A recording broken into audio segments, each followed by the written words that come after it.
Welcome, listeners, to episode 130 of the Plastic Posse podcast. Happy New Year, and we are excited to come into 2026 ripping and roaring with 4 out of our 5 guests and one special person joining us as well. Before we get started, the Posse is brought to you by our fantastic sponsors, Microworld Games, Tankcraft, Tamiya USA, Bases by Bill, and AK Interactive. Also, to all of our Patreon supporters, huge thank you. This is not possible without you. We cannot thank you enough for the continued support you give us every month. We really appreciate it. It is something we truly can't thank you enough. And from the bottom of our hearts, it really makes this worth it. Let's catch up with everybody before we jump into the episode. It's been a little bit of time since I've been on the episode. We have, like I mentioned, 4 out of the 5 of us. And I'll start off going over to California and checking in with Grant. How are you today, sir? And how's the new year treating you so far? I'm doing great. Everything's been good. New Year's treat me well. We've had a lot of rain, so that's kind of nice for Southern California. Pretty much rained ever since Christmas, so that's been different. A little bit of work done on the bench, some odds and ends. I'm actually working on an aircraft. I know I said I'd finally do one, and 132nd scaled ICM I-16. So it's a fun little build. I'm also working on a few other little things, but that's about it. Awesome. And we'll jump into some of those projects a little bit later. Coming over to Scott in Utah. How are you? Hey, John, doing really, really good. 2026, new year. Just wanted to kind of build on what you were saying and thank everybody for an amazing 2025. We all traveled a lot and went to a lot of great shows, and we'll talk probably a little bit more about that. Yeah, just been fighting a few flu bugs here in the house. I've managed to dodge it somehow, so that's good. Working on the Flyhawk Dauntless slowly, but that'll be, I think, ready for primer today, which is great. A great little model, highly recommended. But yeah, good to be back on with you guys and with our special guest. That's essentially been your Christmas break project, right? Yeah. It's been a lot of fun to kind of take a 72nd scale aircraft, which is something I don't normally do, and just kind of play around with that. And then Christian from Bases by Bill sent me a really beautiful cherry inlaid U.S. carrier deck for it. So I'll be painting that as well to plop it on when I'm done. So yeah, it's been a lot of fun. And also built a Lego Wally. He's a tank, right? It's an armor piece. He has tracks. So yeah, it's a tracked vehicle. It counts. Legos are pseudo scale modeling, so we'll allow it. And at least you'll be able to finish something. So that's good. Yeah. Amen, brother. Amen. All right, we'll go over to the East Coast. TJ, how's it going? How's break been? Oh, it's going pretty good, I guess. I mean, I didn't have too much break. I had to work a bunch of days and long hours to make up for taking off the last 2 Fridays. But yeah, as far as my bench goes, I have a different cat in my lap today. I have a 135th scale Sphinx. This is a big honking piece of resin Friggin' beast. That I got from Japan on December 31st. I know I mentioned in the posse, I ordered this in February of 2023, and wow. I'm a patient man, and my patience has been rewarded because this thing is awesome, and it's really heavy, it's really big, and it is goofy looking, but I absolutely love it. I know I mentioned before, anyone that's ever had the opportunity to work with Japanese garage resin knows just how good they are at it. The various different producers in Japan. And Rainbow Egg is no exception to that. It's absolutely beautiful casting. The hover sections are all one piece, and they're spun hollow cast. And yeah, it's been awesome. I spent a number of hours sanding it yesterday. Some of the pieces are halves, but they fit together pretty good. But you still have to, sand the seam out. But yeah, it's been really fun. So other than that, I haven't really been doing anything at the bench. There's lots of video games, so this has been good because I was telling my wife I've been kind of in a funk and haven't really been able to, I don't know, get dedicated to anything. And this showed up at my front door, and man, I absolutely love it. Yeah, those garage kits are pretty sweet. It's not only the quality of the kit, I find, it's actually just the packaging and just the whole experience. It's definitely a lot different than what we're used to garage kits in America. I'm assuming it came with the color plates with it. And yeah, that's pretty sweet. Yeah, Rainbow Egg puts out a good product. Tomiyuki Katu, I think is how you say his last name. He's the owner, and I've been talking to him, for the last 2 years, pretty regularly. So it's not. I was never worried that he took my money and ran. I mean, he's well known in the community, and he delivers products, and it's a re-release of a 10-year-old kit that was made from a mold that was made, I think, 8 years before the last time it was released. So I think it's only the third time it's ever been produced, and in super small quantities. And it is what it is. But yeah, the packaging is fantastic. You get all sorts of stuff. You get the color card, a really sweet decal sheet. He gave me some extra decals for some other, just like a journal decal sheet, which I can never have enough Machining Krieger decals. I have a whole bag of them. I love them because I love pulling them out and putting them on the different kits that I build, and not using the ones that come in the box for the kits. So it's been it's pretty cool. I also it comes with a CD that has, like, I think the original photos from Co's build from the early 2000s. Nice. I think the first one was built in like 2005 or 2006 or something like that. I don't have a CD, like I can't look at it, so I don't have a computer that can read CDs. But if I find one, I'm gonna pull all those pictures off and put them on my hard drive, put them on like a flash. I bet you could buy one off Amazon for like what, $10? One of those USB ones. Yeah, you can buy one of those external USB pretty cheap. I mean, my parents probably have a computer that has an optical drive on it because they are that's a good shout. And they do all of their online banking and all that stuff from the computer. They won't do it on the phone, other than like depositing checks, but everything else, paying bills, has to be done on the computer. So I think they have one, so I might just go over their house, and because they live up in Virginia again. So yeah, it's pretty cool. I do got to ask, how much does that something like that run? Oh man, I don't remember how much I paid for it. I have it in an email. Yeah, well, you're looking. I'll just, I'll say it's good to know that RSP still holds the record for longest undelivered product. So I know this Sphinx was itching at it, but yeah, he still got the title. So okay, so I just found my confirmation email from when I bought it. I paid 40,000 yen, which was the pre-order price, and I had to pay 8,850 yen to ship. So total is 48,850 yen. I don't know what that was back then. I think it's pretty decent right now. I'm going to convert it. So all told, right now it was $311. So probably the most expensive kit I have. I feel like when I bought it, I think the yen was stronger. So I think I paid more. Not a whole lot. I want to say I did the math back then. It was maybe like almost 400. So for the size and quality of that model, that seems like a really reasonable cost. It looks really good. Yeah, it's pretty awesome. I mean, also, I think you're maybe one of two, tops 3 or 4 people in the United States that have one. Yeah, I think in the Ko Yokoyama group on Facebook, there's I think I saw like 3 or 4 people post that they got theirs. Yeah, you don't really see them built. Like Brian's built one, and really, if you search it, like the only one you see is either the original one from Ko, the first one that they built that they made the molds for this one off of. I think Katu built that one. He mastered it, and then Brian's. And there's a really sweet scratch build that's out there somewhere. It's also on Facebook, but I've seen it elsewhere too. A dude like full on scratch built it the way Ko would have, and it's amazing. I think he was building it when Brian was doing his, which was like in 2020. But other than that, you don't ever see these things built. So I'll be I've already started working on it. I'm really excited about it. And yeah, probably the second one in the United States that's ever been built. I mean, Jason Eaton probably built one, and Dane, I think his last name was Futch. He probably built one because they were like old school Machining Krieger guys from the early 2000s. But outside of those guys and Brian, there's probably no one else. I don't know, Grant, have you built one? No, I can't even think. You're the only one. You, Brian, and probably Eaton. That's the only people I can think of that I've seen. I've seen them. That's the only ones. I mean, it's a super rare kit. Super rare kit. You don't even see them in Japan. Their shows. I mean, it just don't. Oh yeah, I mean, they're I think the first run was like 2006, and then the second one was like, I think 2013 Wonderfest in Japan.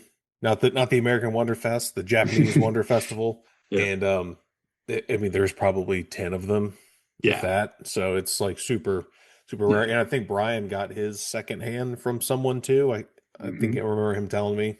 Another, I think, American guy had bought one at Wonder Festival and brought it home and then never built it and then sold it to Brian for like a song. So Yeah. Nice. They're like super rare. I mean, they're beautiful kits. The resin is what I've seen up close, which is Brian's, I guess, is like there's no issues. it's just so big. It's like the size of my actual cat. Yeah. Probably about as heavy as one.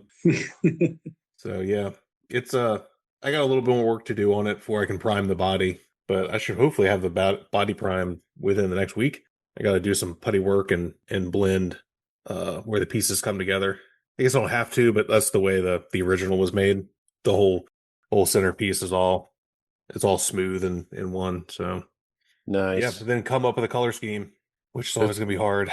It's a cool design. You mentioned the CD that comes with it, which by the way is super cool, I think. But it's got kind of that look of that era. I mean, really Mac-y, you know what I mean? Like it just really looks the part, the design of the universe, but also kind of the dates of when, you know, that was first put together. It's really cool. Well, I want to say, I think I read something Brian wrote, I think maybe on the Mac forum. It like this design in particular is like peak Machine and Krieger, and really like it shows like the design style that Ko had when he made it, because it was made as like the antithesis of like Gundam, where everything's like, you know, the mobile suits, but they're like bristling with guns and they have huge swords and it's all about like weapons. And Machine Krieger is like the opposite of that. Like if you, anyone that saw Brian's talk, and I think in San Marcos, or looked at his slides that he put on his website, like Machine Krieger is not about the weapons. Like that's the whole point. It's just about like the aesthetics of it. Like you look at this thing, it's huge. Like the model's 15 inches long and it's 8-9 inches wide. Like it's massive. It's so big, but the only guns on it are little rocket tubes on the little tiny head. Like that's it. And that kind of like exemplifies like what Machine and Krieger is. Like it's the shapes and the curves and the look, and not like, oh, it's got 8 million guns on it. And if you want to do Machine and Krieger like that, that's fine. But a lot of people do. But I kind of do more quote unquote traditional view on it, and that's the way it is, which I think is really what makes it striking. And it really does look like the Sphinx. If you look at it from the side, it straight up looks like the Sphinx in Egypt. So I think it's very aptly named. Nice. I can't wait for you to finish it, get a non-perfect score, and then, you know, obviously not get a special award. So looking forward to that moment. But yeah, can't wait. No, all things aside, I'm looking forward to you finishing that. Do you think you're going to prioritize it and make it a project that you'll get done this spring? Yeah, definitely. Yeah, definitely. Because I'd like to come to Commies Fest this year, because I haven't been, I think, in 2 years. And I think the dates work out pretty good, because I want to say Commies Fest is the last Saturday that I have class, which I won't have to go to, because that's the arrangement that me and the dude I teach with have, because he lives down like literally around the corner from the school. And our last day of Saturday class, they come in, clean the shop, and they get their grades and go home. They're out of there by like 8 o'clock. So he's the only one that shows up. There's 4 of us that teach. So he's the only one that shows up because he literally lives 5 minutes from the school. I live almost an hour. The other guy that teaches lives an hour. The 4th guy that teaches lives almost 2 hours away. So he's just like, hey, man, you're good. So based on that, I feel like I should be able to swing it because it works. And I think also Heritage Con is on the weekend we don't have school, which I want to say is maybe the week before. It is because Heritage Con's the last week in March. The Commies Fest is the first week in April. Yeah, so I'm probably going to go to Heritage Con too, because I can drive to that. It's a long drive, but I'll probably do that. I just have to be back for Monday school. Work I don't care about, because I have days, so I'm not worried about that. But I just got to be back for Monday night class, which isn't until like 4:30. So if I leave early and drive pretty much straight to class, I should be able to do it. But nice. So yeah, I'd like to have it done by April, and also like to bring it to AMPS. You know, just because, you know, I know Neil was excited about, you know, making a best of category, and I tried to bring science fiction stuff. Like I brought science fiction stuff last year and the year before, but now that like they are like really embracing it, I want to help support the show and support the category and bring science fiction stuff, just so there's stuff to look at in that category and not just a couple of things. Hell yeah. All right, we'll move on to myself real quick and then we'll head over to our special guest who's been waiting in the wings, flying in formation with us. My break's been good. It's been a while since I've been on the pod. So I went to London for a week with the family, which was great. Ran into Gary Baker there coincidentally, so that was pretty awesome. I posted a picture online. He's like, "Are you near Tower Bridge?" I'm like, "I'm staying 2 blocks away from it." He's like, "Oh, I'm dropping my family off at the Tower Hotel." I'm like, "Cool, that's literally a 5 minute walk from where I am right now." So we met for coffee one day, which was pretty awesome. I mean, again, that just shows the community of scale modeling. I mean, what kind of other hobby enables you to connect with people all around the world? And I remember telling my family, I'm like, "Hey, I'm gonna go meet my friend." They're like, "You have a friend in London?" I'm like, "Yeah." And they're like, "Well, how did you get to know this person?" "Oh, I met him on the internet." And it's always an interesting conversation. They're like, "Well, what's he do for a living?" "Oh, he's a hairdresser for supermodels, and he goes to Paris Fashion." They're like, "What? Wait a minute. How did you meet this person?" I'm like, "Scale modeling. He's a pretty cool dude."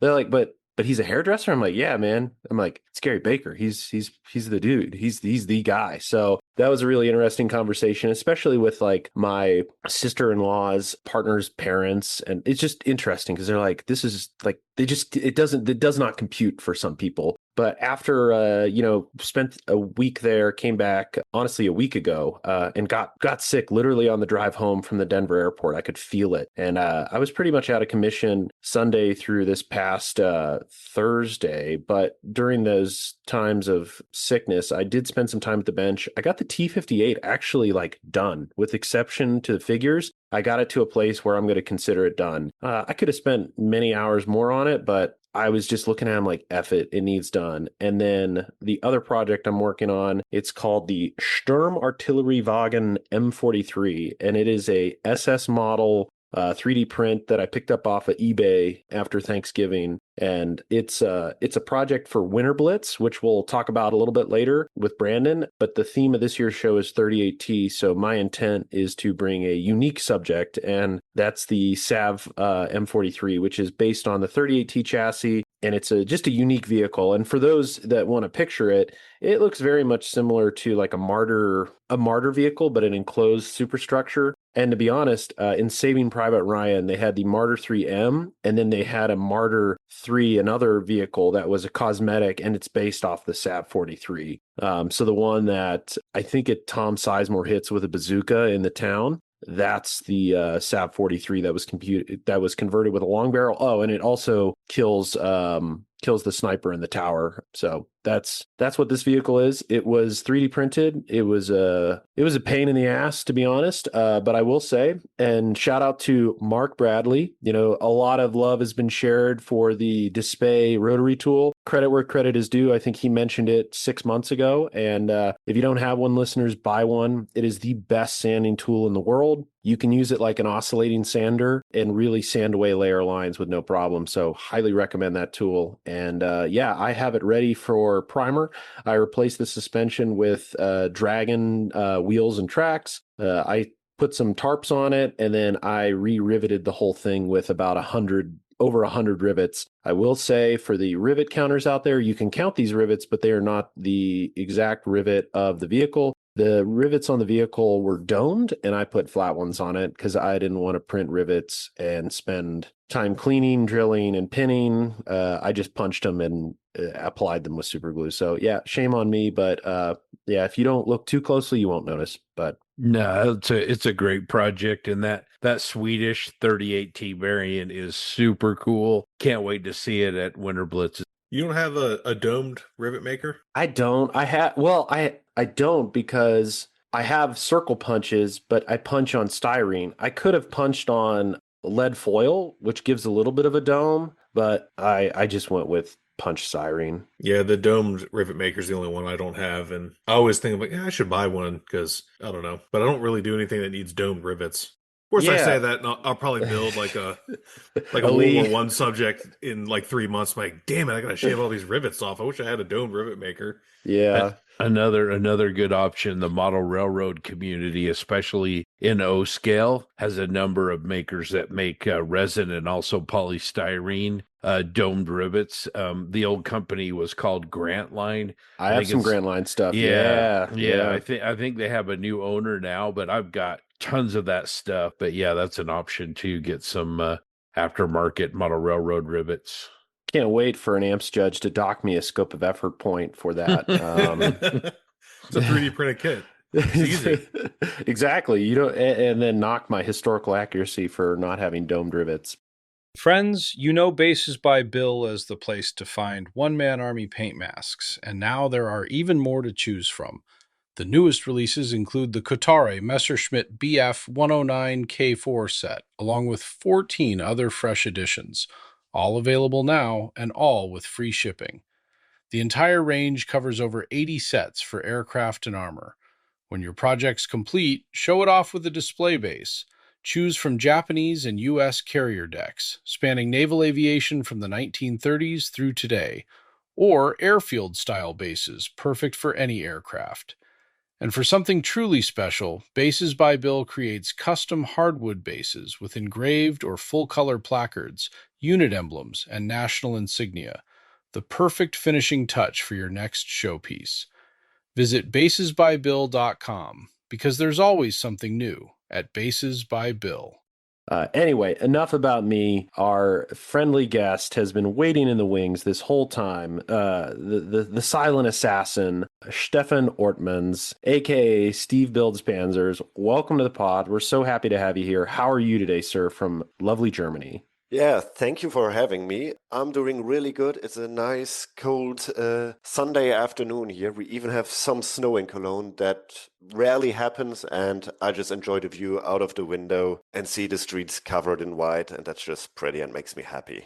I'm super jealous of Cologne. It's I love the cathedral there. It's so much history, not only of the cathedral, but the tank battle that happened in front of it. And then I think Instagram is targeting me with Christmas markets because that's what I went to London for. But I've seen nothing but amazing things about the Cologne Christmas market as well. Oh, yeah, the Christmas markets here are really pretty. I didn't manage to go as often as I would have loved to this year, but the one right in front of the cathedral, that's just picture perfect. Hell yeah, hell yeah. So let's jump into it. As I mentioned, your Instagram handle, Steve_Builds_Panzers, pretty obvious what you love building. But let's spend, the next little bit of time on this episode to get to know you. We've certainly got to know you at SMC and even before that, just connecting online. Again, listeners, another internet friend that we're hanging out with now. They're not all bad people.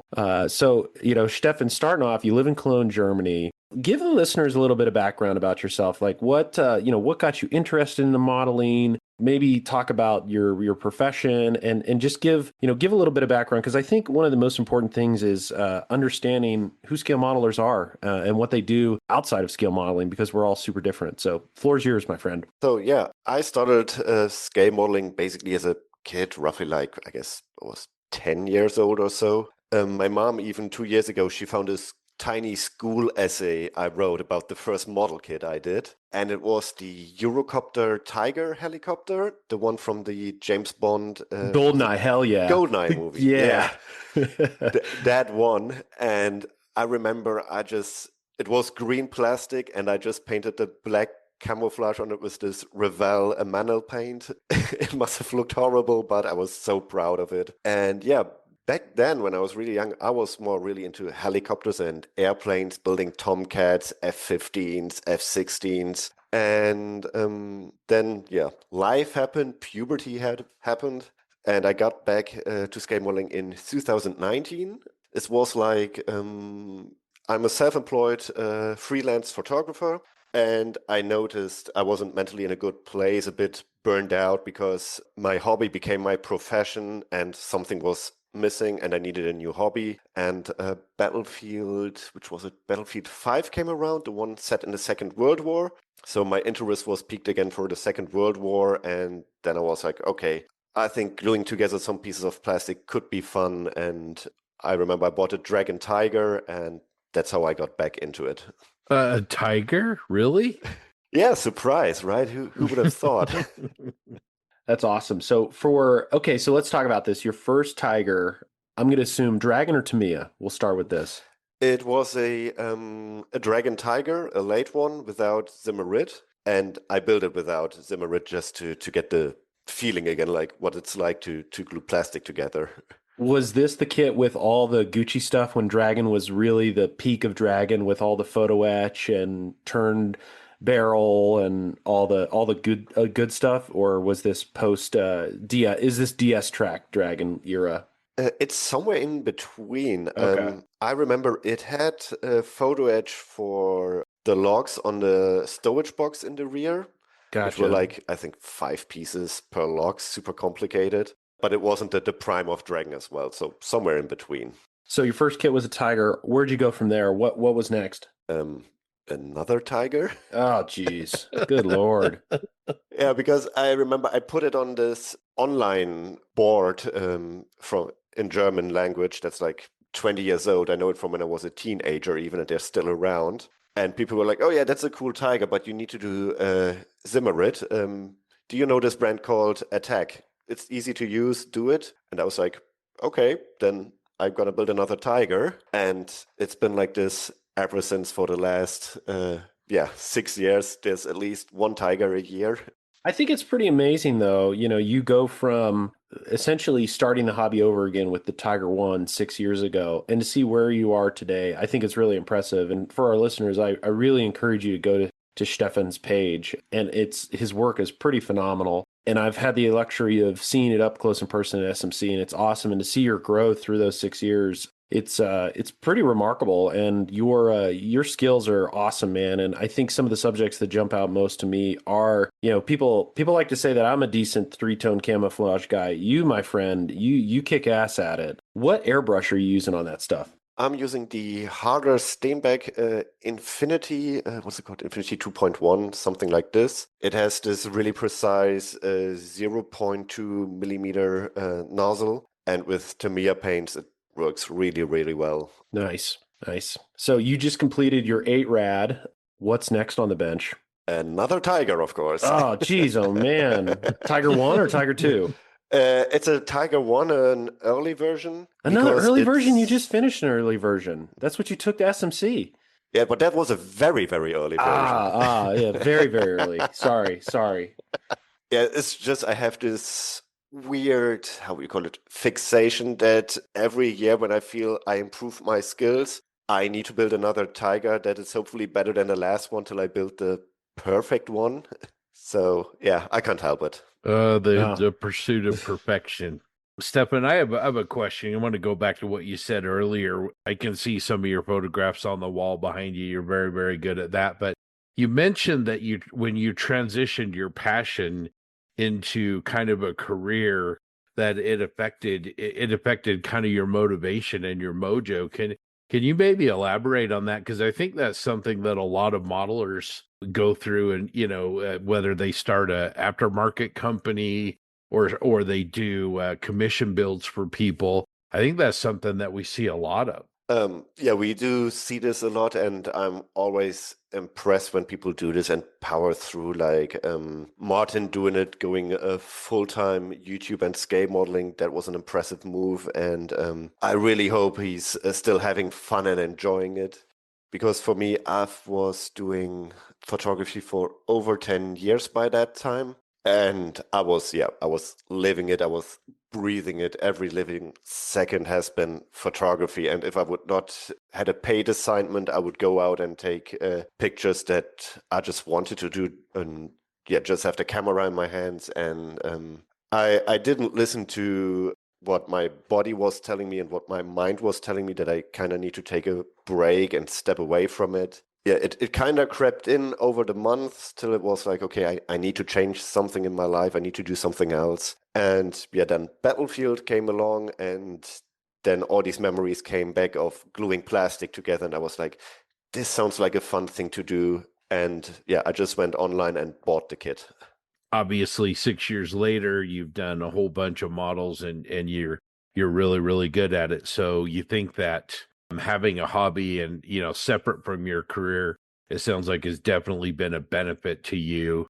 And I'm wondering, how does it affect the way that you do your photography? Does it make you a better photographer, having some place where you can blow off steam, either playing a video game or building a Tiger? yeah, I feel it really helped me and improved my situation, just not dealing better with stress, stepping away from photography, and just be able to finally take my mind off from it. It's really helpful. And sometimes I cheat a little bit on slow days at work when it's like when I take pictures of my scale models. It's kind of like, well, I take photos, so that's technically work, and I'm still practicing my skills here. So I count that sometimes as work time when I take pictures of a new Tiger or a new Achtrad. So speaking about photography, Stefan, I'm just curious, what is your all-time, like when you think of your career in photography, I'm genuinely curious, what is your like favorite experience in photography? Like what is, whether it was a certain shoot or a certain subject, I'm just curious, like what is what is like a standout moment in your career as a photographer? Oh, standout moments. I have a colleague. He goes by the name of Felix Will, a good buddy of mine, also a photographer. And we used to do photographic road trips. And we just say, let's go to Morocco or let's go to Mongolia. Just drive through the country, take pictures. But we focused on people photography. So the idea was we drive along these empty roads, and as soon as we see someone walking there, we jump out of the car, walk up to them, talk to them, and ask them to take their portrait at the middle of the road. And this was really, really special. These are the photos in the back. I know the listeners can see it. They're from Morocco, and one is like literally taken at the side of the road. We just jumped out, talked to this guy with hands and feet and gestures, and got the photos. And that was out of my comfort zone, and just awesome. Nice, nice. So when are you coming to the United States? When are you gonna do that road trip through the West and come to Colorado and take pictures of people on the road? That's on my bucket list for sure. I hope someday I'll be managed to do that road trip. I'm not really good with driving, to be honest, so I trust that American roads are large and empty. They're big enough to fit a King Tiger, so you're all set. Perfect, and nothing can go wrong. Yes, exactly. So you need to come out, especially, well, you can start on the East Coast with TJ, check out the nation's capital, and then you can fly to Colorado because the drive from DC to Colorado is not very interesting. I've done it many times. And if listeners argue that, whole lot of nothing. A whole lot of nothing. All the good stuff happens once you get to Denver and go west. So the trip from my house to Grant's house through Scott's neighborhood is the best trip to make in the United States. So you need to come out. Oh, I'd love to one day. All right, Stefan. I want to go back to what you were talking about when you switched, or you not switched, but you came back into the hobby, and I'm kind of really interested in. You talked about how it helped relieve your stress when you came back to the hobby with your photography. How long did that take? Was it pretty quickly? Did it take a little bit of time? Did you get used to the difference in trying to find time to model, or how did that work out for you? As far as I remember, it went super fast because I became hyper fixated with it. And from the get-go, I was thinking scale modeling when I was buying my groceries, trying to figure out okay, how do I need to sand this? I need to buy an airbrush. What colors do I need? How to tackle that stuff? Which tiger to buy? Stuff like exactly. that. Yeah, which Zimmerman pattern? Stuff crazy like that. Yeah, and JB's right. You come out here. We actually have tigers in America. They're the metal ones, of course. You can see some in the East Coast. I believe there's still some out here on the West Coast somewhere. We could take you to see some of those tigers, so we'll make you feel a little bit home. The empty road idea in my part of the country, not going to happen. So we will drive you. We will take you around the area, and we could show you a couple of really nice areas. But I find that your choices of hobbies and job are fantastic together, because photography and modeling and photography work so well together, and it's so interesting to see how you kind of went back to the hobby to relax. It's really kind of an interesting thing, because I have friends here that are modelers that go to photography to relax, and I kind of find the change of that is kind of really kind of interesting. Yeah, Stefan. So one of the things I'd love to talk about we have a few Europeans on our show before, but I'm always interested to learn about the modeling scene elsewhere in the world, whether it's local hobby shops, the community, anything related to that. And I'd love to ask you, when you obviously scale modeling is a solitary hobby, but in the United States, most major cities have scale modeling chapters. So we have several out here in Denver. They hold local shows. What's that scene like in Cologne? Are you a member of a club? Are there shows nearby? Like, walk us through what that environment's like in a European city. So as far as I know, we have two clubs in Cologne. As far as I know the story, it was a single club once, and then people decided they want to run it a bit differently, and the club split up. I haven't been to any of these, but I've seen them at shows, and I know that one of the clubs is heavily into airliners.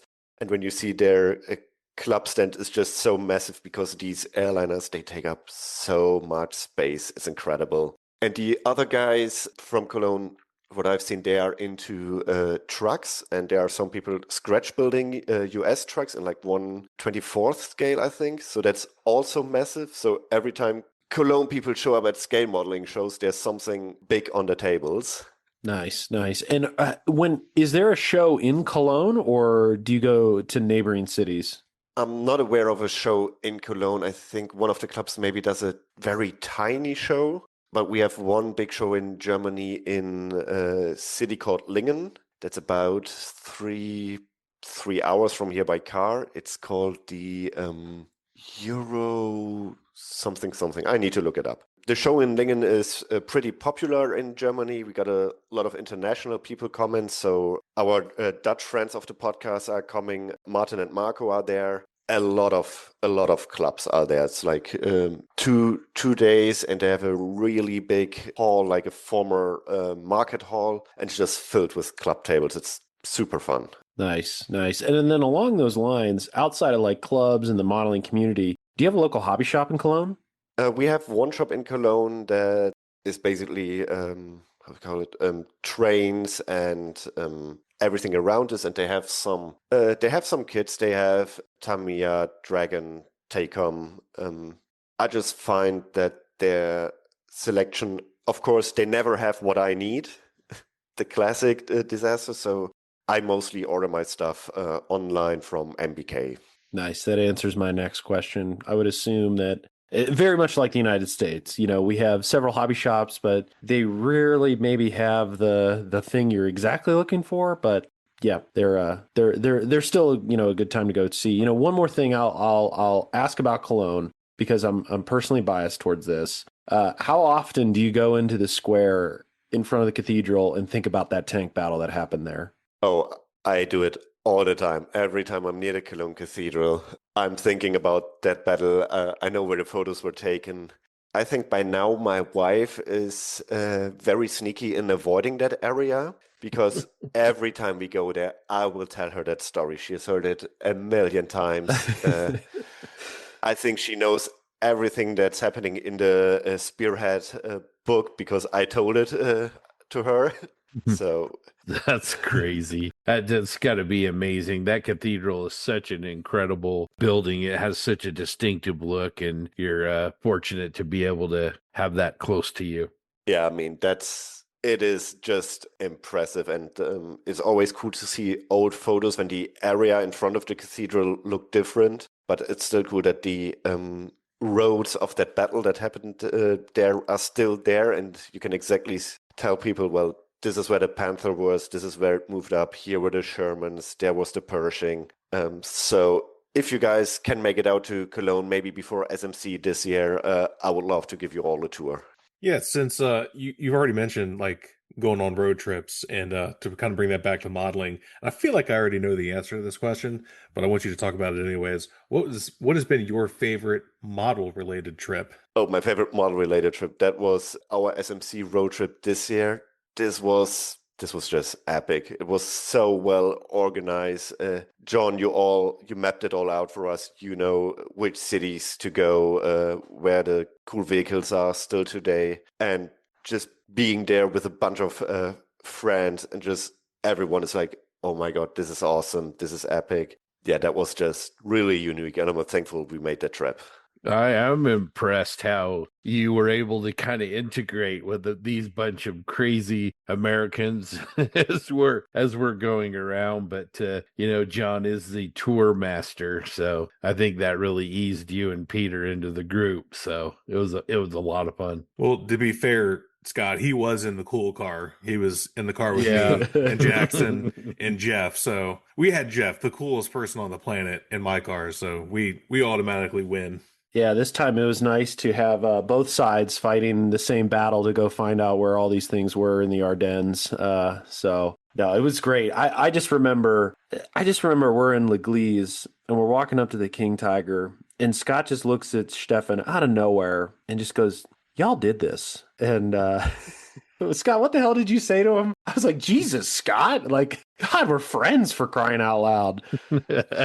Yeah, we walk up to this massive king tiger, and Stefan's drooling a little bit, and if anybody's been to L'Église, they'll know, but there's this tiny little, I mean, calling it a town is being extremely generous. It's a little farming village, and there's this massive tank, and you just kind of look around and go, how'd this get around? But Stefan's looking at it, and I just kind of gave him a little bit of a guff and said, hey, I think your grandparents might have had something to do with this, and we gave each other, a little bit of trouble. That was fun. But man, Stephan, I'm just curious, what did you think as we were going around, touring around different sites in the Bulge? What were your impressions of seeing, all the tanks and the history and everything that's preserved there? Yeah, I mean, we started this trip in this National Military Museum in Brussels, and we started with an overwhelming museum. The minute you walk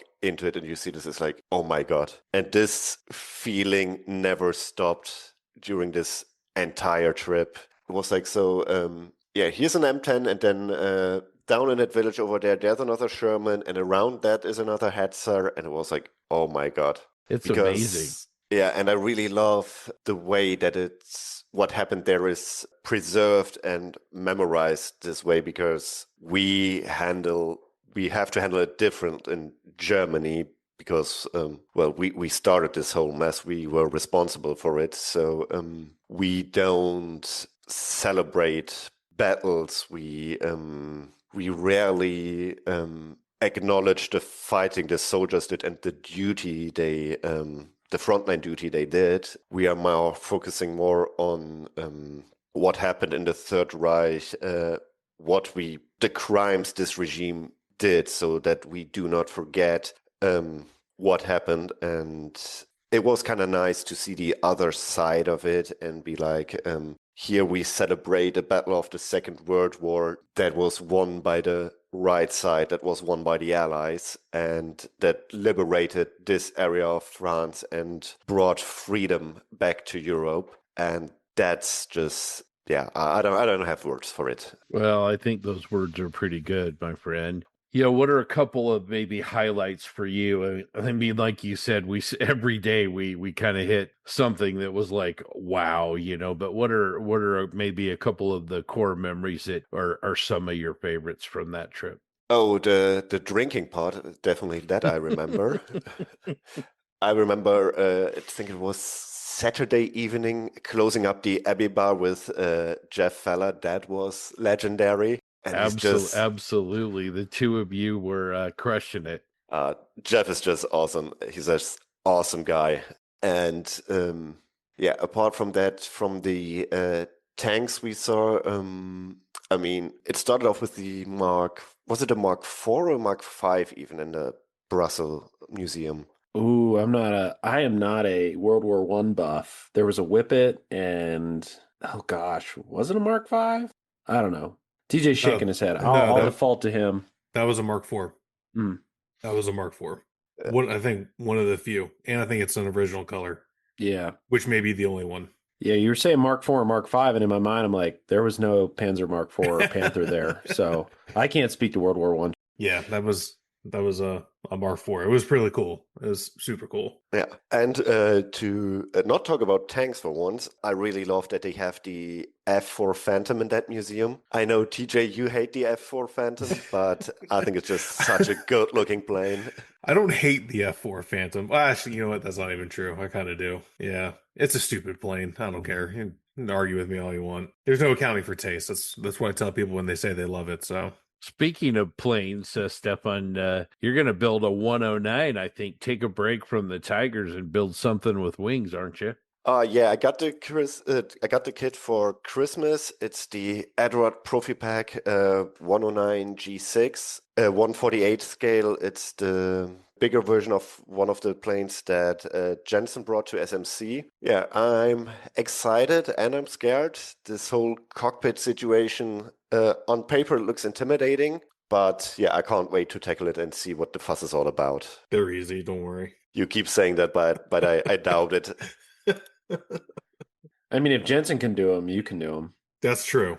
That is true. And he did 4 in like 2 weeks. So, I mean, it can't be that hard. Exactly. Didn't he used to be on our podcast? Who? What? Yeah, listeners, if you haven't noticed, this is an interview, of course, but it's really a job interview, and I think Stephan has done a fantastic job. Yes. Replacing our other, European demographic, and we actually have a true mainlander, so we'll definitely take him, and I think his English is better too. So. It's easier to understand, that's for sure. Yeah, and totally makes sense. And actually builds models. So go figure. This is a win all around. So welcome to the club.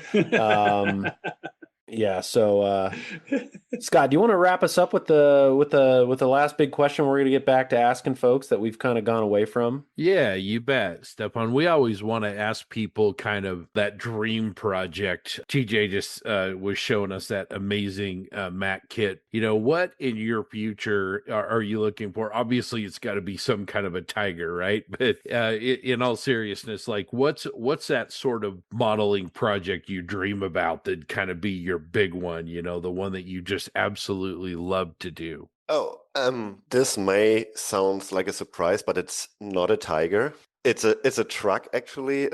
Scott, we talked about it's this Russian Mass 537. It's called this. Sweet, yeah, prime mover, very heavy vehicle, and I have this weird diorama idea for it. It's like I want to build a vehicle in a snowy scene with a frozen lake or an area of a frozen lake, and I want to create a kind of like a Fargo crime scene without figures, but you just have indicators something weird happened. So there's this truck, the doors is open, maybe some clothes is lying around, maybe a hole in the water, and you don't know did the guy just go fishing? Did he go for a swim? Did something happen there? Like I want to do some Fargo-esque story one day featuring this truck. Wow, that's really cool. I love that. That sounds amazing. Yeah, those prime movers are cool, and I think lend themselves to some interesting story possibilities. So that sounds very, very cool.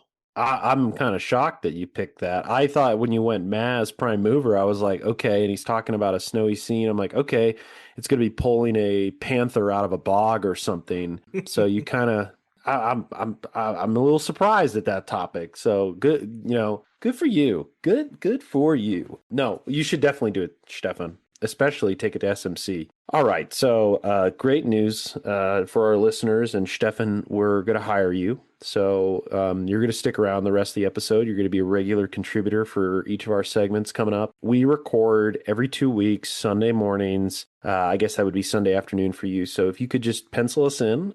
We don't pay much, but the groupies are great. And Scott, Scott's a nice person, and he serves as a great therapist for all of us. So that's a fringe benefit that we all know and love. So let's jump into our true episode, and joined by our fifth co-host now, Stephan Ortmanns. So welcome to the party. We're going to go into what we love to talk about is that our community and what they have been really sharing online, and specifically, how they're how they're sharing their wonderful work in our group. And I'll start off because I saw this posted and I was immediately blown away because just not only the level of skill, but also just the realism and everything about it. So I got to go with Alex Clark's 1/16 scale scratch designed and printed T80U scrapyard cupola. I mean, it's pretty awesome. You know, we all know Alex as the Braille master, Braille Yoda, I guess you could say. And for him to completely go the opposite direction at that scale, you know, I bet that cupola, I wish he put a 72nd scale tank like in it or on it just to give an idea of how big it is, because it's pretty awesome. And I mean, you could literally put that in a photograph from a Russian depot and it would look super real. So mine is a super easy shout out to Alex Clark, 1/16 scale cupola. Can't go wrong there. So with that, I'm going to go over to TJ and he's going to highlight what caught his eye. All right, so I picked Addy Bridges Meng 35th scale Whippet, little Dio. It's got the crew hanging around. They're kind of like at the back of the vehicle that look like the front. If you've ever seen a Whippet, that's actually the back. The long end is the front. Looks weird. I know anyone that's listened to this podcast has heard me talk about the Whippet. I have a huge soft spot for that vehicle. It's the first tank I ever built. I've built a couple of them. I've seen a couple of them in real life. It's amazing. I absolutely love it. So anytime I see one, I'm going to be gravitated towards it. And yeah, I really liked it. I thought it was really good. It was pretty cool. I like seeing the Whippet with crew too. It's pretty cool. So well done. Hell yeah. All right, over to Scott. What did you pick? Yeah, kind of an unusual one for me. I picked Stuart Halton's customized Triumph 3HW motorcycle. It's a 1/9 scale, started with an Italry kit, and he converted it to it looks like kind of a dirt racer, but kind of a Cape style where he's pulled off the fenders, lowered the handlebars down, made it more compact, added some big old meaty dirt tires. But it's really nicely modeled. It's not over weathered, but it's definitely dusty and has, some oil leaks on it.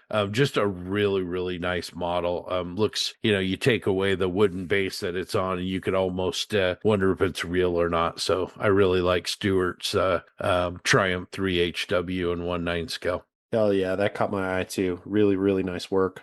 Always impressed with motorcycles, especially with the spokes and scale. It's awesome. All right, Grant, over to you. I'm going to go with Scale Model Works, Jim from Scale Model Works. He's working on the 136 scale Tamiya F15C, I believe. It's got pictures of the cockpit, which ones I saw, and the camouflage patterns on it. Really a beautiful build.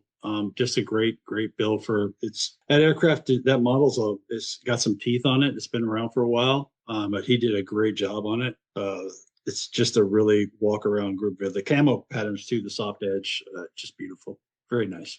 Hell yeah. Very nice work. And then last, our newest co-host, tell us the non-shocking item that you picked based on the name of your profile. So I picked a tank, and it's the Leopard 2 A7V from Rob Riviezo in 148 scale. I just think he did a really good job. I love the subtle streaking effects he did. It looks really cool, and a great job on the Leopard.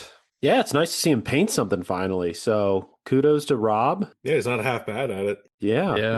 Probably needs some more practice though. Yeah. It's okay. Could tighten it up a little bit. It's a solid silver. Yeah. Amps Masters. Great attempt. Great attempt. Yeah. There was an effort. Yep. Yeah. It's good. Yeah, I like the desaturated colors. Look really, really pretty good. And yeah, great job, Rob.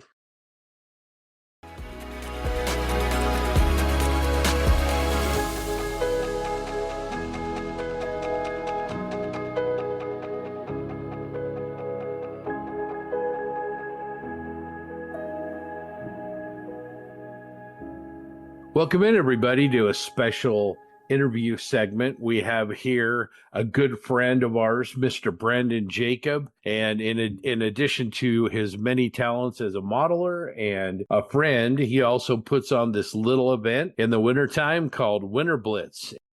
John and I are going to head down for that, but welcome in, Brandon. Hey guys, how you doing this evening? Doing pretty good, getting excited here in a few weeks for the show. For those who haven't heard about your show, give us kind of the 10,000 foot view about what your show is and kind of, where it's held and and what some of your goals are with your show. Outstanding. Yeah, Winterblitz is a non-affiliated, meaning we are not affiliated with IPMS or with AMPS. Just an independent scale model show, which is primarily armor. It is held in the Museum of the American GI in College Station, Texas. The Museum of the American GI is a real special place in that it houses meticulously restored armor fighting vehicles, and we host the contest in the bay around those vehicles.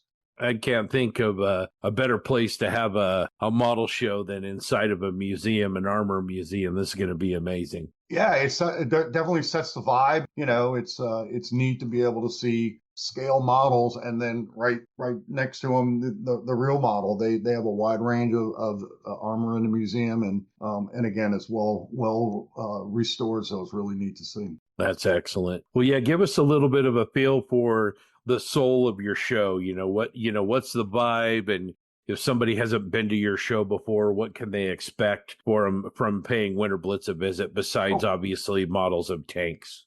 Okay, well, this is the fifth annual.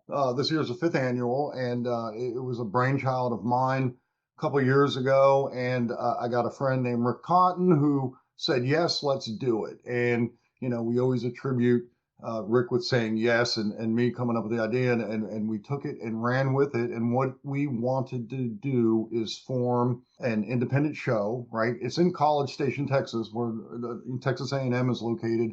And it is somewhat, College Station is smack dab between Houston, Austin, and San Antonio. It's a little further for Dallas, but we wanted to create, in a funny kind of a way, a show that was on neutral turf. At the time, there was no IPMS chapter in College Station, no AMPS chapter in College Station, but there was a museum. And could we host a armor show in this museum and draw people from Houston, Dallas, Austin, and San Antonio?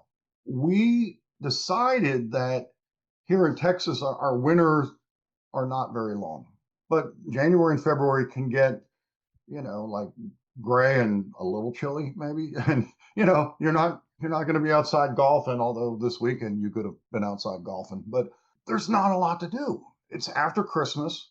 It's before Valentine's Day. It's before traditionally what San Antonio would hold their show. And we said, why not have a show in the dead of winter?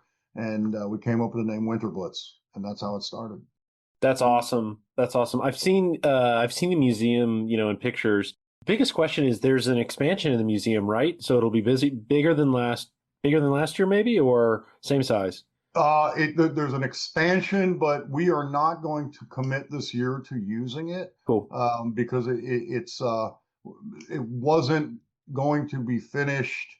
And candidly, I don't know if it's done or not, but in mid-July, we decided that we're just not going to rely on it, even if it's done. We're eventually the museum is growing, and we eventually hope to be able to utilize that space. But this year, we are going to stick with the space that we've had in the past. Room was not a problem last year. It was somewhat funny because in their they hold in November a living history, and I sometimes butcher that name. I think it's called Living History, where they actually have a day where the tanks go out and crowds come and watch the tanks. Nice. And something happened to their Ontos, and the Ontos last year was in the mechanical bay, so we had a lot more room in the museum just because of one tank was not in there. Wow, nice. Yeah, it just looks like a stellar place. I'm super excited about that. Like you said, it's not only a model show, it's definitely an event, and integrating history with scale modeling. I think it's awesome. And maybe you could talk about some of the connections between the museum and the show, and talk more about your themes and what you're really looking to promote. Okay, no doubt. I mean, obviously, because it is primarily an armor museum. When you go in, you're going to see a Cobra hanging from the ceiling, and you're going to see a PBR boat from Vietnam. So it's not 100% armor, but the focus is armor. And because Rick and I are primarily armor builders, although he's a fine airplane builder, we started it with 100% armor, and we have stuck with that. Starting last year, we treaded a little into the waters. Our theme was Vietnam last year, so we had Vietnam helicopters. This year, we decided we want to see if we could accommodate, if you will, a few more of our modeling friends, and we opened up a few categories that are a little more broad. I mean, as a PBR in the museum, why not have a brown water Navy category? There's not a P-47 Thunderbolt in the museum, but we've decided for our airplane friends to hold a category P-47, and it just doesn't matter what scale, what size, it's a P-47. So we hope to see or open a door for the airplane guys, because everybody who builds airplane models has a P-47, right? And then we open up a few more things. We did open Machine and Kruger. We know nothing about Machine and Kruger, Rick and I, but by God, we're gonna open that up and celebrate that with the folks who come. And we got the right people to look at it and judge it. I mean, that's the one thing. It's an amazing thing about delegation, right? I don't have to know anything about it. I know it's cool, and I know it's cool, very cool to a lot of people, and we want them to be able to come to the museum and celebrate that. Then we opened up just had a crazy landing craft category, right? Like, there's got to be more ships, right? And what's a landing craft? Well, by definition, if it brings men or equipment to the shore, it could go in that category. So it's pretty wide open. That's awesome. That's awesome. What in terms of other themes, the tank of the year. Yeah. Let's talk about that. Okay, so we came up with that idea, I think, the second year. How cool would it be, because it's an armor museum, to just pick a specific tank and label it the tank of the year, and each year give a special award away to the individual who builds the best version of that tank. Year one, we went down to the Houston Armor Club, and we actually opened it up to a vote, and naturally M4 Sherman won. And year one, John, not everybody knew, like, what's this tank? Is it the theme? There's a little bit of confusion, and it's not the theme. The theme is something totally different. It's just tank of the year. Midway through that first show with the M4 Shermans, we looked around and we realized we had 2 T-34 tanks entered in all out of 375 models. 2 T-34s, and we're like, let's do T-34 next year, tank of the year. Let's get some Russian armor. This year, we took it back to the Houston Armor Club, and we took it to a vote, a little bit of politicking. We love the 38T, right? I mean, it's just such a, the tank itself may not be like, oh, that's the coolest tank in the world, but add a couple variants, the Hetzer, the Martyrs, everything's on a 38T. Oh, yeah. Yeah, right? I mean, crazy variants, and so we went with the 38T and its variants for this year. So one person is going to get recognized for the best 38T. Sweet. Very cool. Very cool. And for our listeners, when we look at, just talking about judging, what kind of format are you using? And then, We, John, we're 1, 2, 3. I mean, first, second, and third. Yep. And we're not doing it apologetically or, because we can't get our act together to change. It's worked for us. The number of models, the people that we have that come to the show that raise their hand to judge are people who I guarantee you are some of the best judges in the country. It's a quicker day because it's winter, and the attendees are not. Most people do not live in College Station. Hour back to Austin, an hour and a half back to Houston, and we try to wrap it up no later than about 4, so people can get on the ride home. So it's a little bit of a quicker day, and that first, second, and third, 1, 2, 3 judging system does work for us. I think it also works for us. I think one of the reasons is that we have 29 categories, right? So when you bring your Hetzer in, it's going to get judged against like-minded or like-kind models. I mean, we even have gone as far as one of our categories is motorcycles and sidecars, right? Because just let's judge motorcycles and sidecars against other motorcycles and sidecars. Rick and I came up with the idea. It always seems like flak vehicles, are they a half track? Where does a flak vehicle go? So we created flak, or better terms, airplane busters, right? If it was designed to shoot down airplanes. So we have a category for that, which in turn pulls from the half track category, right? And spreads things out. And now we're judging against more like kind subjects, if you will. Gotcha. Yeah, that's awesome. So in terms of vendors, so we've talked about, the show side entries. We've talked about the museum. You certainly have a large vendor presence, but, give our listeners an idea of, what's the vendor scene look like? People want to come and spend some money. So what are they going to be buying? Well, we have a smaller vendor room. So we consciously make sure that we pick the right vendors, right? Oh, It's yeah.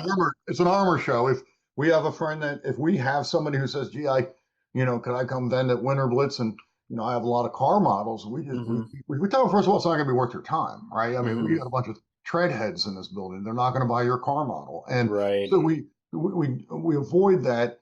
And really, what's starting to happen is we're filling up with some pretty interesting vendors. And I'll read some of them off. I mean, once again, Steve Munsell of Value Gear's coming back, and he's got several tables with his great stuff. Adam Coleman with Ling. I think he was on this podcast doing an interview. He has some great stuff, and he is going to be there in conjunction with King's Hobby from Austin, who has also helped us and supported us in bringing Rick Lawler and AK Interactive. And Rick Lawler is going to be there doing all-day demonstrations with AK products. Awesome. Matt McDougall, and if I butcher his name, I apologize. Matt McDougall of Duke's Models. Yeah. He's going to be there doing demonstrations on his track. So, oh, cool. It's more of a the vendor rooms. It's not just another like, oh shit, here's a bunch of used models and let's buy them. But we do have that. I just talked to our good friend Jim Root of Black Widows. He's coming back down, and he's going to have a table or two. And he's a good dude. And in fact, I take that back.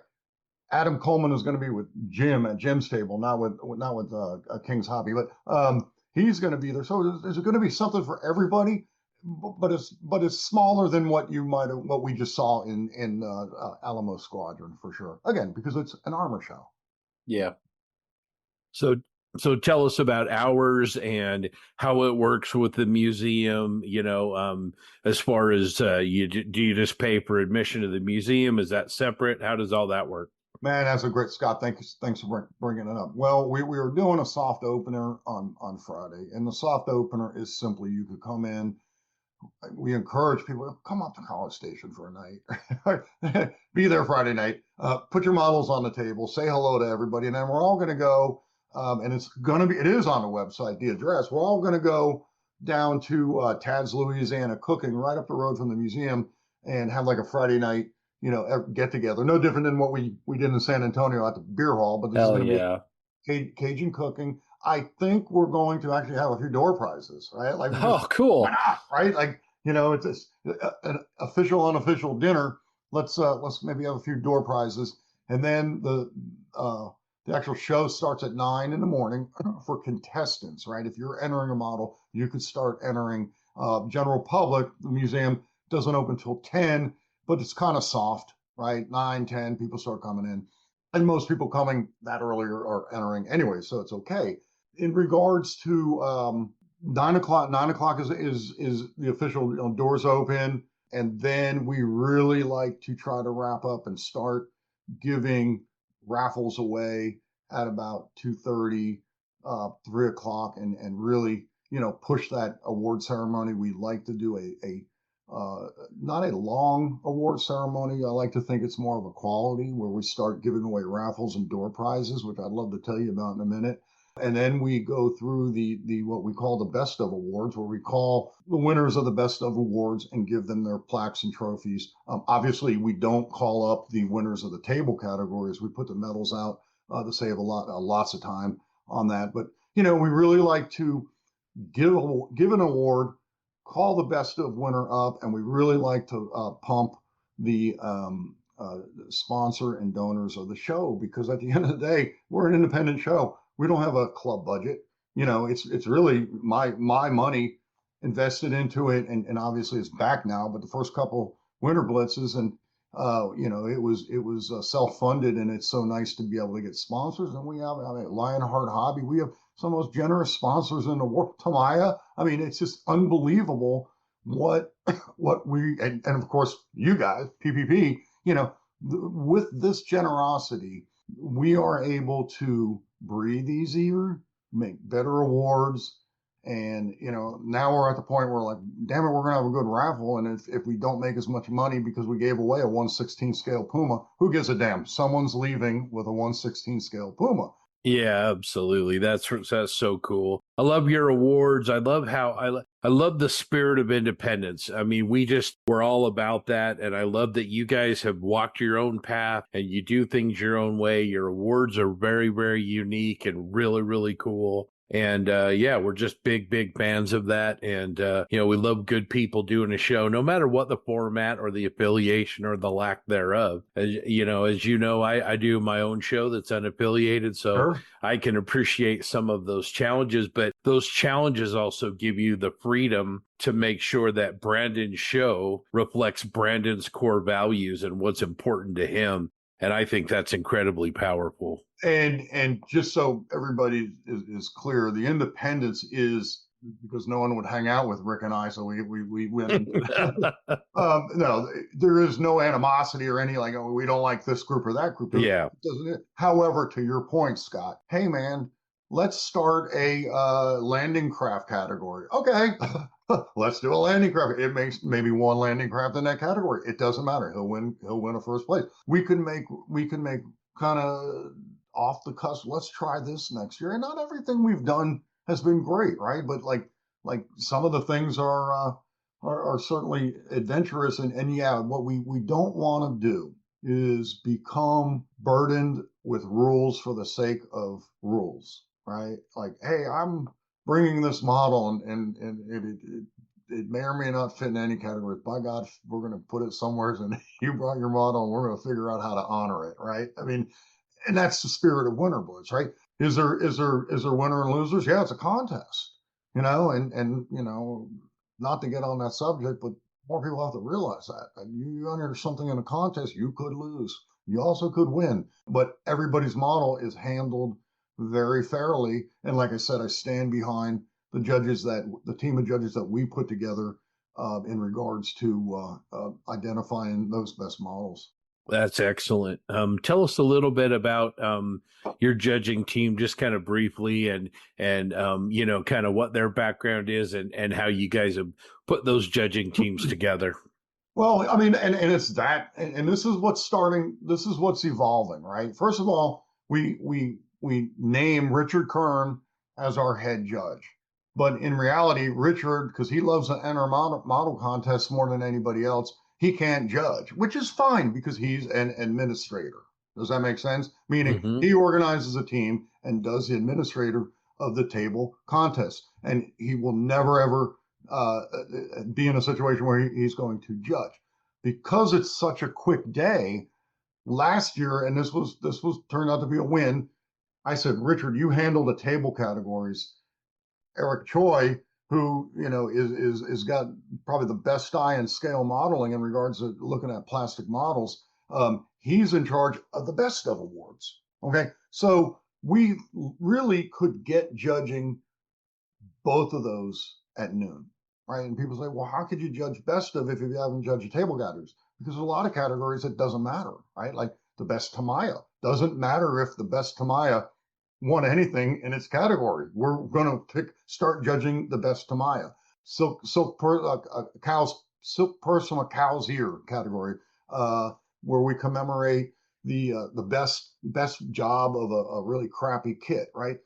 Doesn't matter if it wins in any category. We're going to start looking for that AF-7V German tank from World War I and see what's on and that. Oh man, that's old school. You're really going back there. I had that kit growing up. Well, my dad did, and I don't even know if I opened the box. The box art, I know it. It's like a core memory. I know it because it's got that black like strip on the side, white lettering, and it's the scene of the vehicle in no man's land. But I swear to God, I've never seen one of those built. So yeah, I mean, year one at Winterblitz, Mike Reeves entered his hell yeah.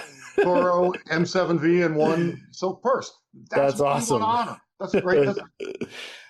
So yeah, it's stuff like that. So you can start judging that immediately. So now Eric is handling that piece of it. Richard is corralling his team of judges. And because even then for speed, we broke it down one step further.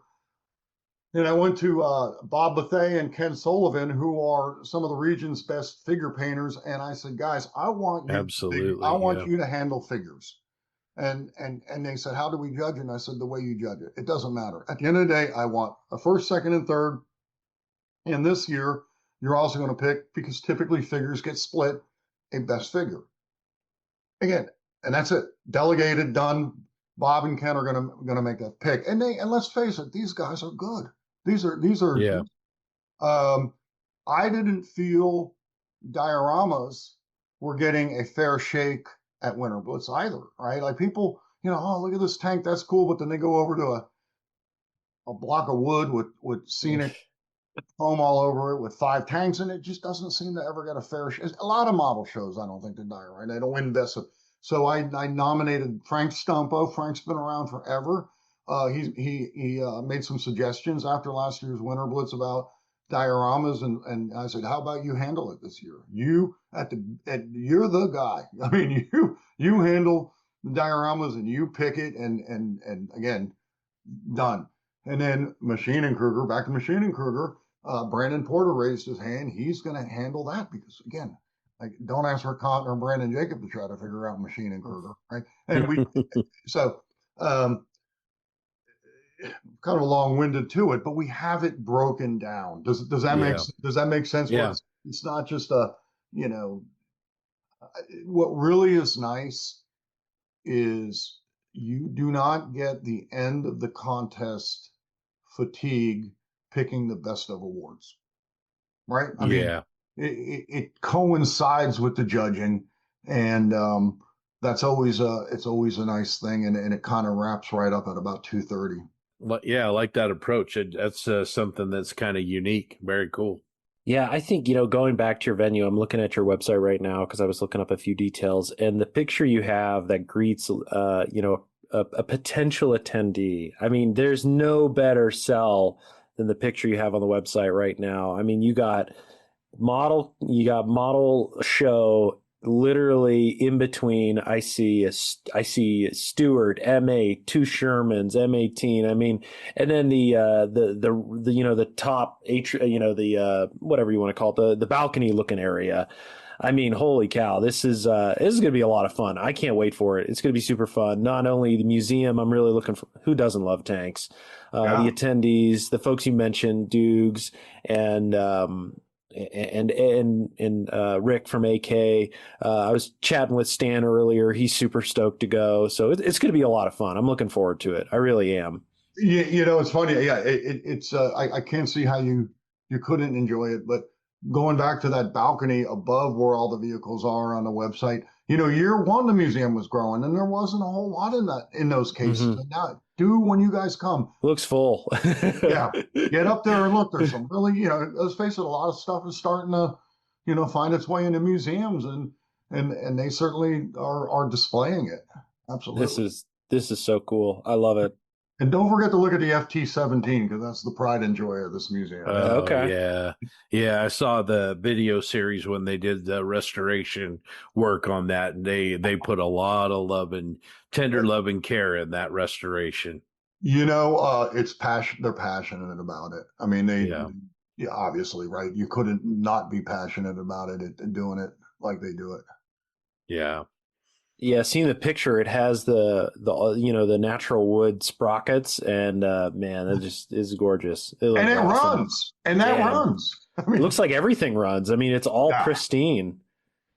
Yeah, it does, and we always drop these little hints that, hey, if you want to see a bunch of nerds really geek out, roll out a Greyhound and drive it around the museum. Hell yeah! One of these days it's going to happen, and who knows? I mean, they were threatening the Ontos last year, but it was because it was still in repair, and if it got fixed, so who knows? One of these days we'll see that. And again, by the way, where are you ever going to get to actually look inside an Ontos, right? Oh yeah, very few places. Yeah, this is freaking cool. I love it, man. I can't wait. I'm super excited. Scott and I are slated to get down there on Thursday. I've talked to Cliff and Stan and Rick will obviously be there, and a bunch of other Texans that were at the show this past weekend. I just confirmed with them, like, you're going to be at Winterblitz, right? They're like, oh yeah, we're going to be there. I'm like, great. Rob as well. Yep. So I'm super stoked to see all of them. I think it's going to be an awesome time. You did the same thing I did yesterday. You guys had a big show here. You're still coming to Winterblitz, and everybody was Good, good. We're so lucky that it's this time of year. It's perfect. Yeah. I mean, their show and our show is like dead time in Everywhere. Everywhere, right? And like For the hobby, yeah. Yeah.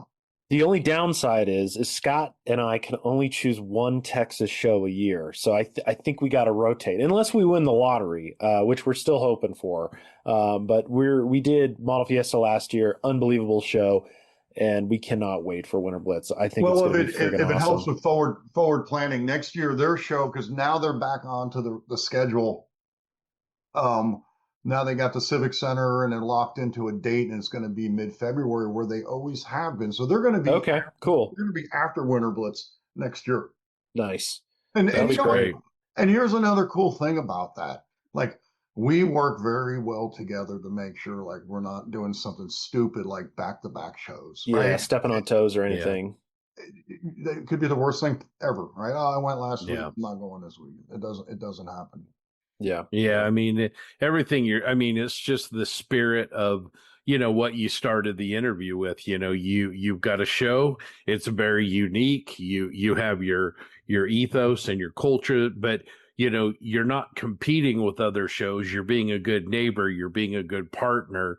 And that's what's great about this community is, there's room for all of us. There's room for different approaches. And it's great when these shows can actually, kind of steer more traffic to each other and in the spirit of teamwork. And so I love to hear that. I mean, that's the only way it should work, because at the end of the day, there's only so many local shows. And I say local in Texas, we jump in a car and drive 5 hours. That's a local show, but there's only so many of them. So let's make sure they're all good, right? Because Winterblitz will come and go, and then it's Shreveport and then it's Houston. So we want to get our model. Is what we like to do. Yeah, absolutely. One other thing I want to hit on, for those of us that are attending the show, just to hit on a few things. Registration, can we do it online beforehand? Yeah, and it's easy actually. You just simply go. There's and they work very well. Sometimes they don't work well on sites, but very well. You could fill in PDFs on the website. Cool. The website, I've done a lot and it's gotten a little busy, but you will find it'll say entry forms, and you can go down there and fill them out. Just shoot me an email. It's on the website, and you can put it in the show notes. And shoot me a PayPal or a Venmo, and you're pre-registered. All you would have to do is go up to the table. The Friday when we get there, go up to the table, and you're done. And I encourage people to do that because, it's always worked pretty smooth, our registration, but we do wind up getting a handful of people that pre-register, and it's always helpful. Great. Awesome. Oh, and let me go back, because I didn't answer something, Scott, that you asked me about. How does it work? Okay, so we are so fortunate. The museum, they love it because it's a day for them, right? And the right people, right? I mean, these are people who they want at their museum.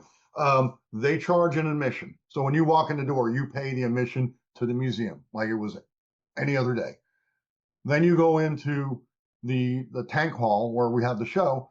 And if you were just somebody coming in to look at the models, that's it. You just pay your museum entry. If you're entering, you pay us. And, guys, we've decided to keep it extremely cheap.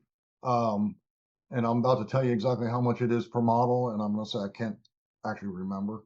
It's like $5 for the first model and like $1 or $2 for this after that. Like we want it to be fair, and we want it to be right. And candidly, with the museum and how we worked out the situation, we don't have to come up with a big nut for renting. So we don't have to charge $10 a model.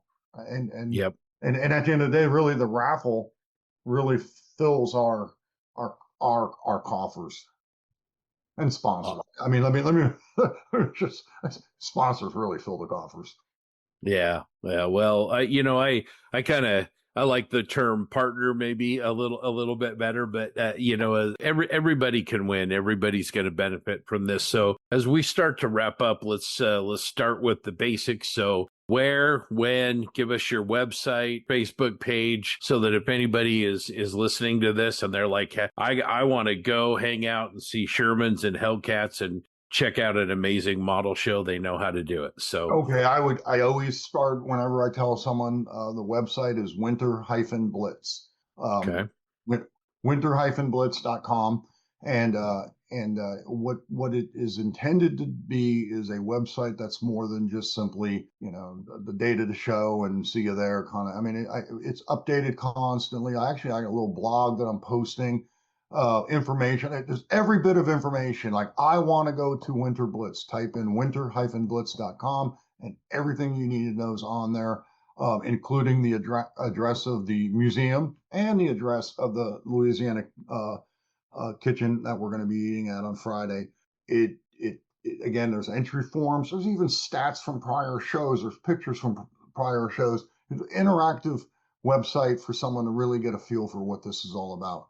Yeah, no, I think that's great. It's a Museum of the American GI in College Station, Texas, and show opens at 9:00. And when you go, you pay admission to get into the museum, and then if you want to participate in the show, you pay a small fee for the number of models you want to do, and you highly recommend doing pre-registration on the website. Absolutely, 100%. And I always do this when I'm talking this time of year. I mean, I'm in shorts and a t-shirt. I mean, this is like the warmest winter we've ever had. But like 2 weeks from now could be the coldest winter, right? And I'm just I'd like to share with everybody who might hear this, I'm going to Winterblitz. And then, Tuesday before the show, the show's on Saturday, the 24th. So the Tuesday before the show, it gets cold. I'll start getting, are we still having it? And my answer is we are having Winterblitz will happen if we have to walk to it, because you just can't reschedule something this great, right? I mean, and we run the risk of it. And I like to tell people it could be cold and it could be, but typically it's not. Typically it's just a chilly little winter day in Texas. Off of the website is contact information. You can certainly get in contact with me.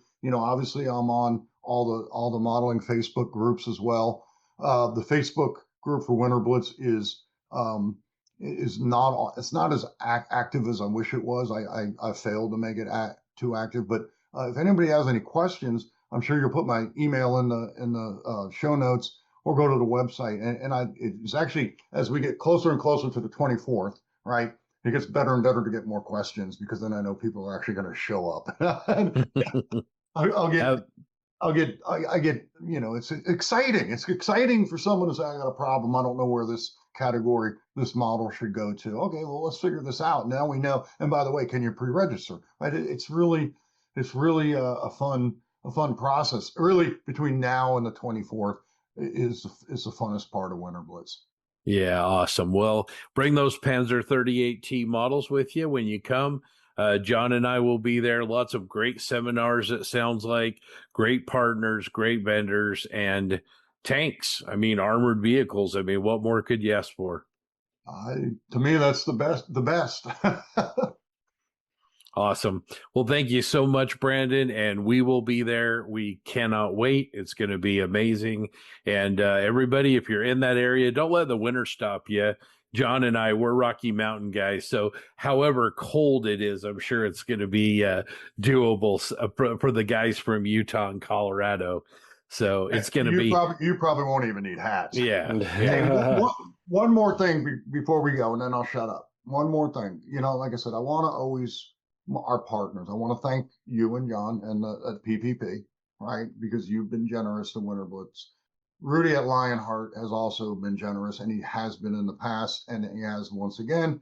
Kind of excited to give Rudy a plug and say that at the show yesterday, he wasn't at the show, but his guy came up to our booth, and he was going to bring us a Hellcat, my Hellcat that we were going to put in the raffle, that he was going to donate, and a surprise. The surprise was a TACOM Tiger big box. So, oh wow, yeah, awesome. I mean, it's stuff like that. It's going to be in a Yeah. raffle, like the Tiger Big Box. Like, Yeah. you know, it's just so exciting to me to be able to offer that kind of neat stuff in a raffle. Rick Lawler sent a set of the new paint set pens. Yeah. So I mean, just really great stuff. And with that, I'll quit pumping the show. No, that's love it. what we're talking about here. So awesome. Winterblitz, looking forward to it. Can't wait. And we will see you in what, 3 weeks, I think. And can't wait. Yep. Yep. We'll see you then. All right. Take care, man.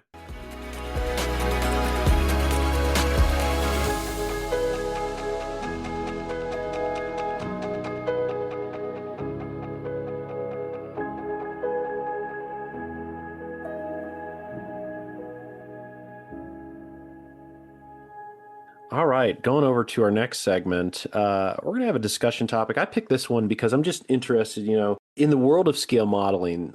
I think it's evolving a lot. It's everything from the introduction of AI into enhancing photographs that we've seen to the integration of 3D printed pieces in kits and manufacturers leaning more heavily into it, like Edward. And it's even techniques as well. So I think what I'd love to discuss is, as we go into 2026, each of us, what is your, I don't want to say prediction, but what are your thoughts around emerging trends, and what do you like, what you don't like?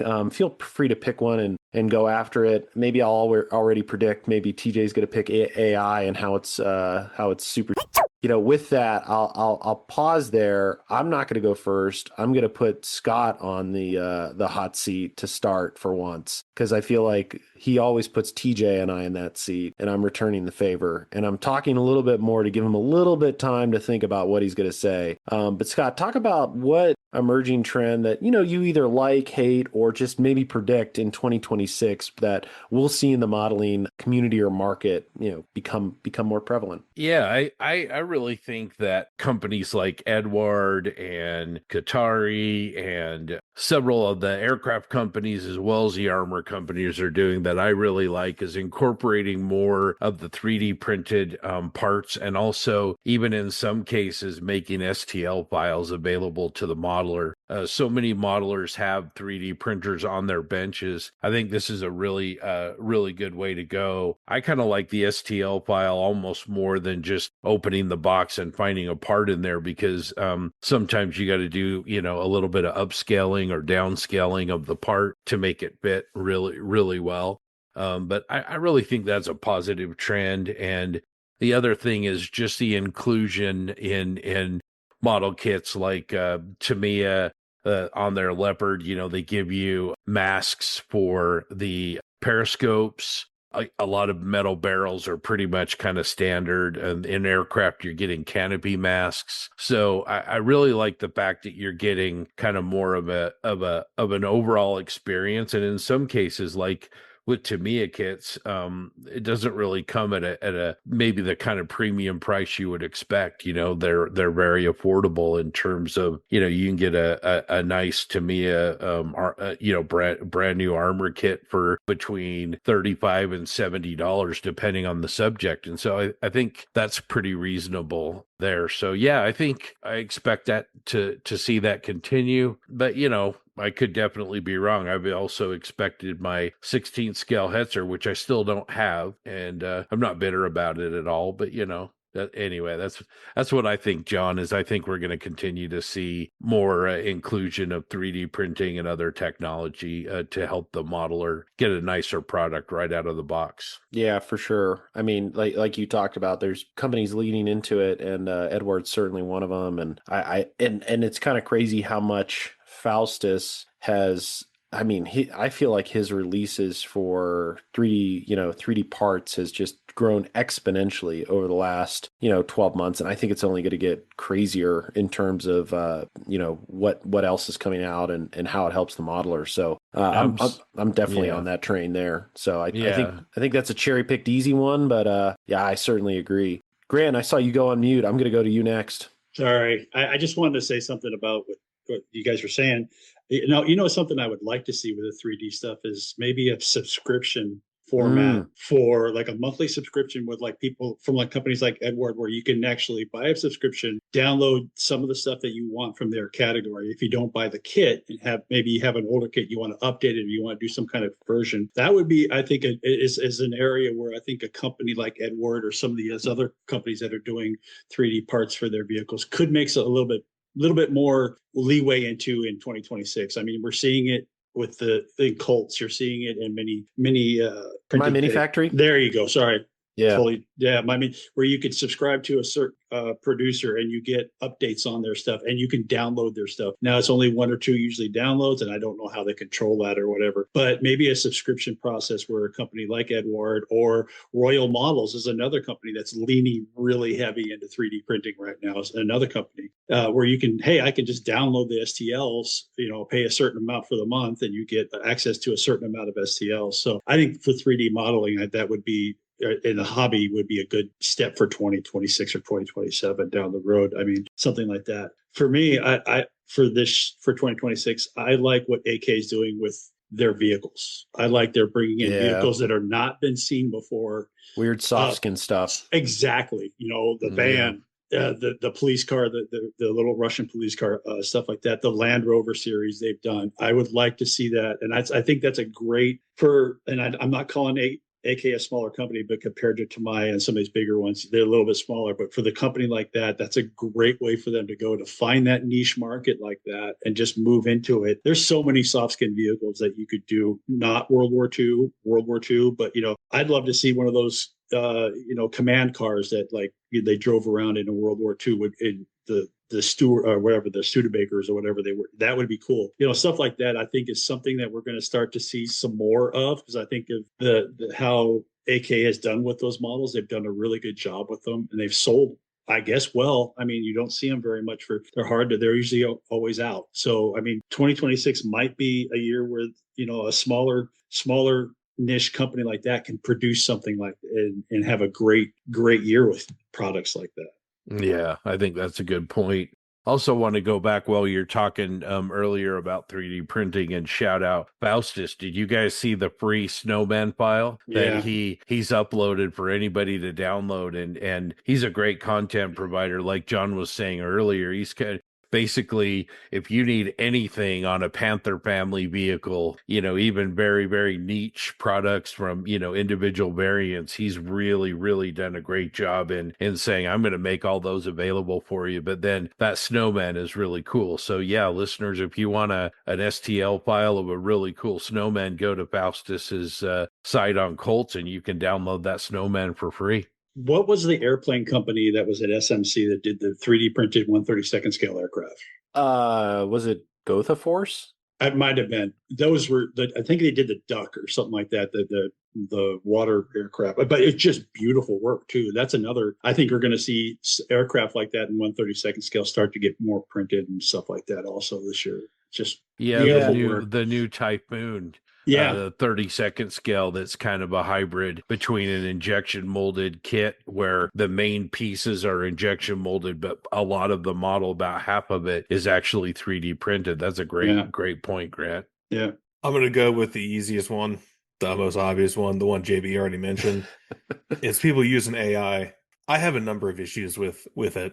My main issue is it is so lazy and it irritates the shit out of me. It also, using the image AI stuff does steal from people that, actually create things. But like, to me, when you use it, and I've seen it like so many times, like, I don't even care about like taking the photo and like, enhancing with AI, putting in a background, whatever. Like, okay, yeah, you could learn how to do that with Photoshop. That is kind of hard. I understand that. But my biggest issue with all of it is a tool for laziness. There's no shortcuts for quality work. I've said that like a million times, and that is true with anything, with modeling, with what I do for a living, with what most people do for a living. There's really no shortcut for quality outside of here and there. Like, obviously there's things to make it more efficient and speed things up, but like, people use it as a excuse for think they're being creative. I'm like, no, you're not being creative. You gave it a prompt and then it spits some out for you, whether it's, a background story for whatever. Like, write your own background story. It's not that hard. Like, if you're not creative, well, then you practice. That's how you get better at things, instead of just making a machine do it for you, which,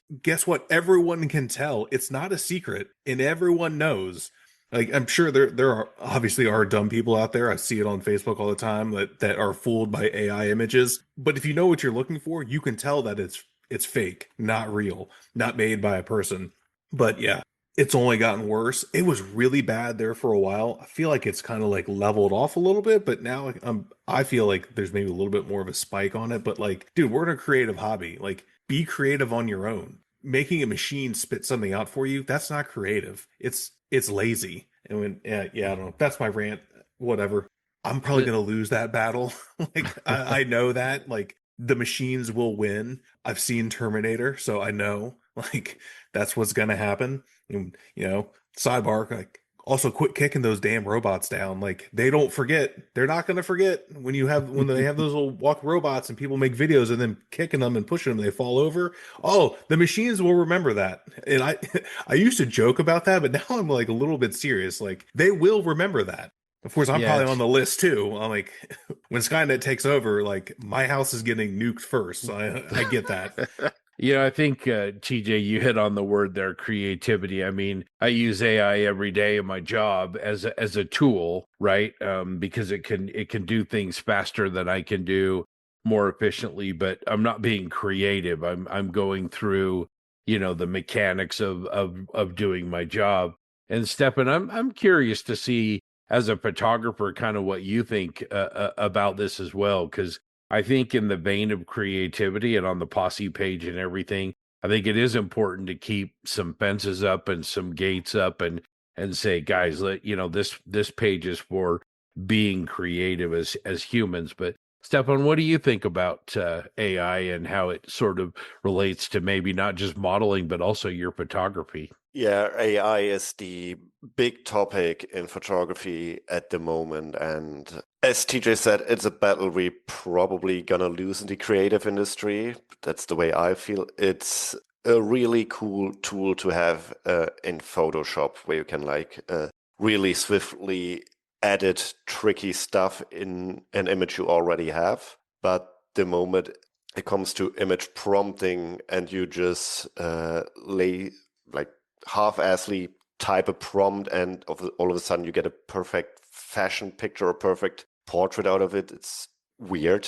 And corporations and businesses love it because of this, because you can have a photo shoot that costs you thousands of dollars, or you can generate an image in 15 minutes and it's gonna look like this. But from what we see is that the customer who sees these images, they're starting to accept it. It's just like next level stock photography. And people are just like, whatever.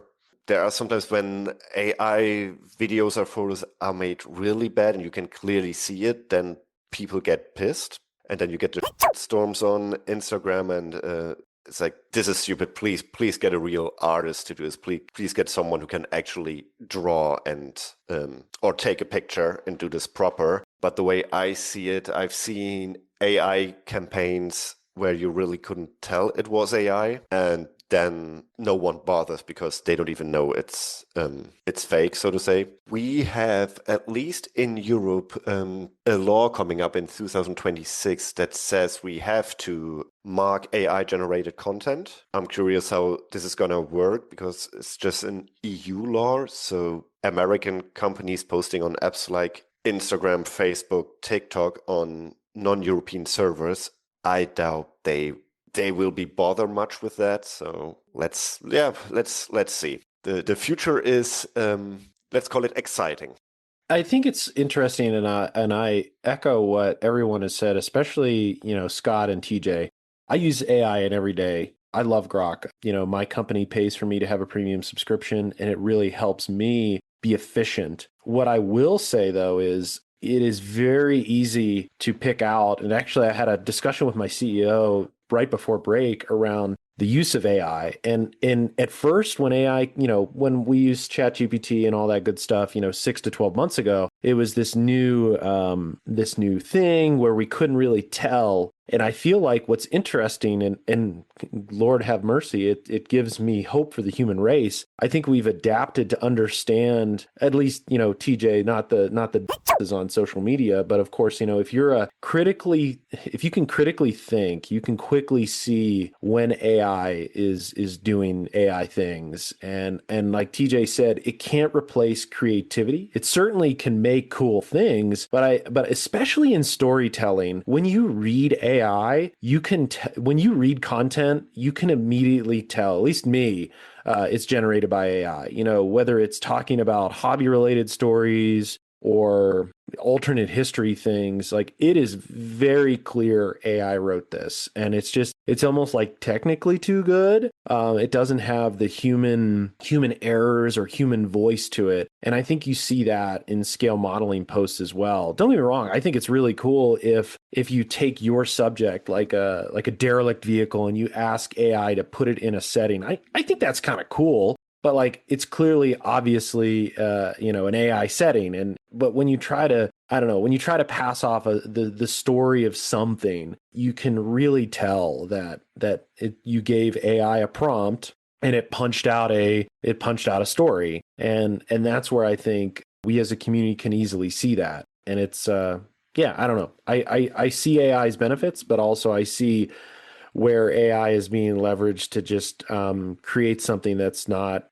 faked. To be honest, it's not real. But in other words, like, if you want to use AI to, like, for instance, organize, your stash. No, again. So here's a quick thing, listeners. If you're looking to organize your stash, go take a picture of your wall of kits, put that into AI, write a really good prompt around identifying what information you want from it, and it will catalog your stash. I use that type of feature every day at work. A lot of our meetings, I love a whiteboard, and we brainstorm, we write agendas, objectives, all these things. I take a picture of it, I put it into AI, and then it'll capture that in writing and helps me with my notes and makes me more efficient. So I think using AI in our hobby, like things like that, stash management, and cataloging, like, it'll help you there, and it'll save you a lot of time. But it can't recreate something that's purely based on human creativity. I think at this point it's not that good yet, but who knows? Skynet, they dropped some bangers, man. Like,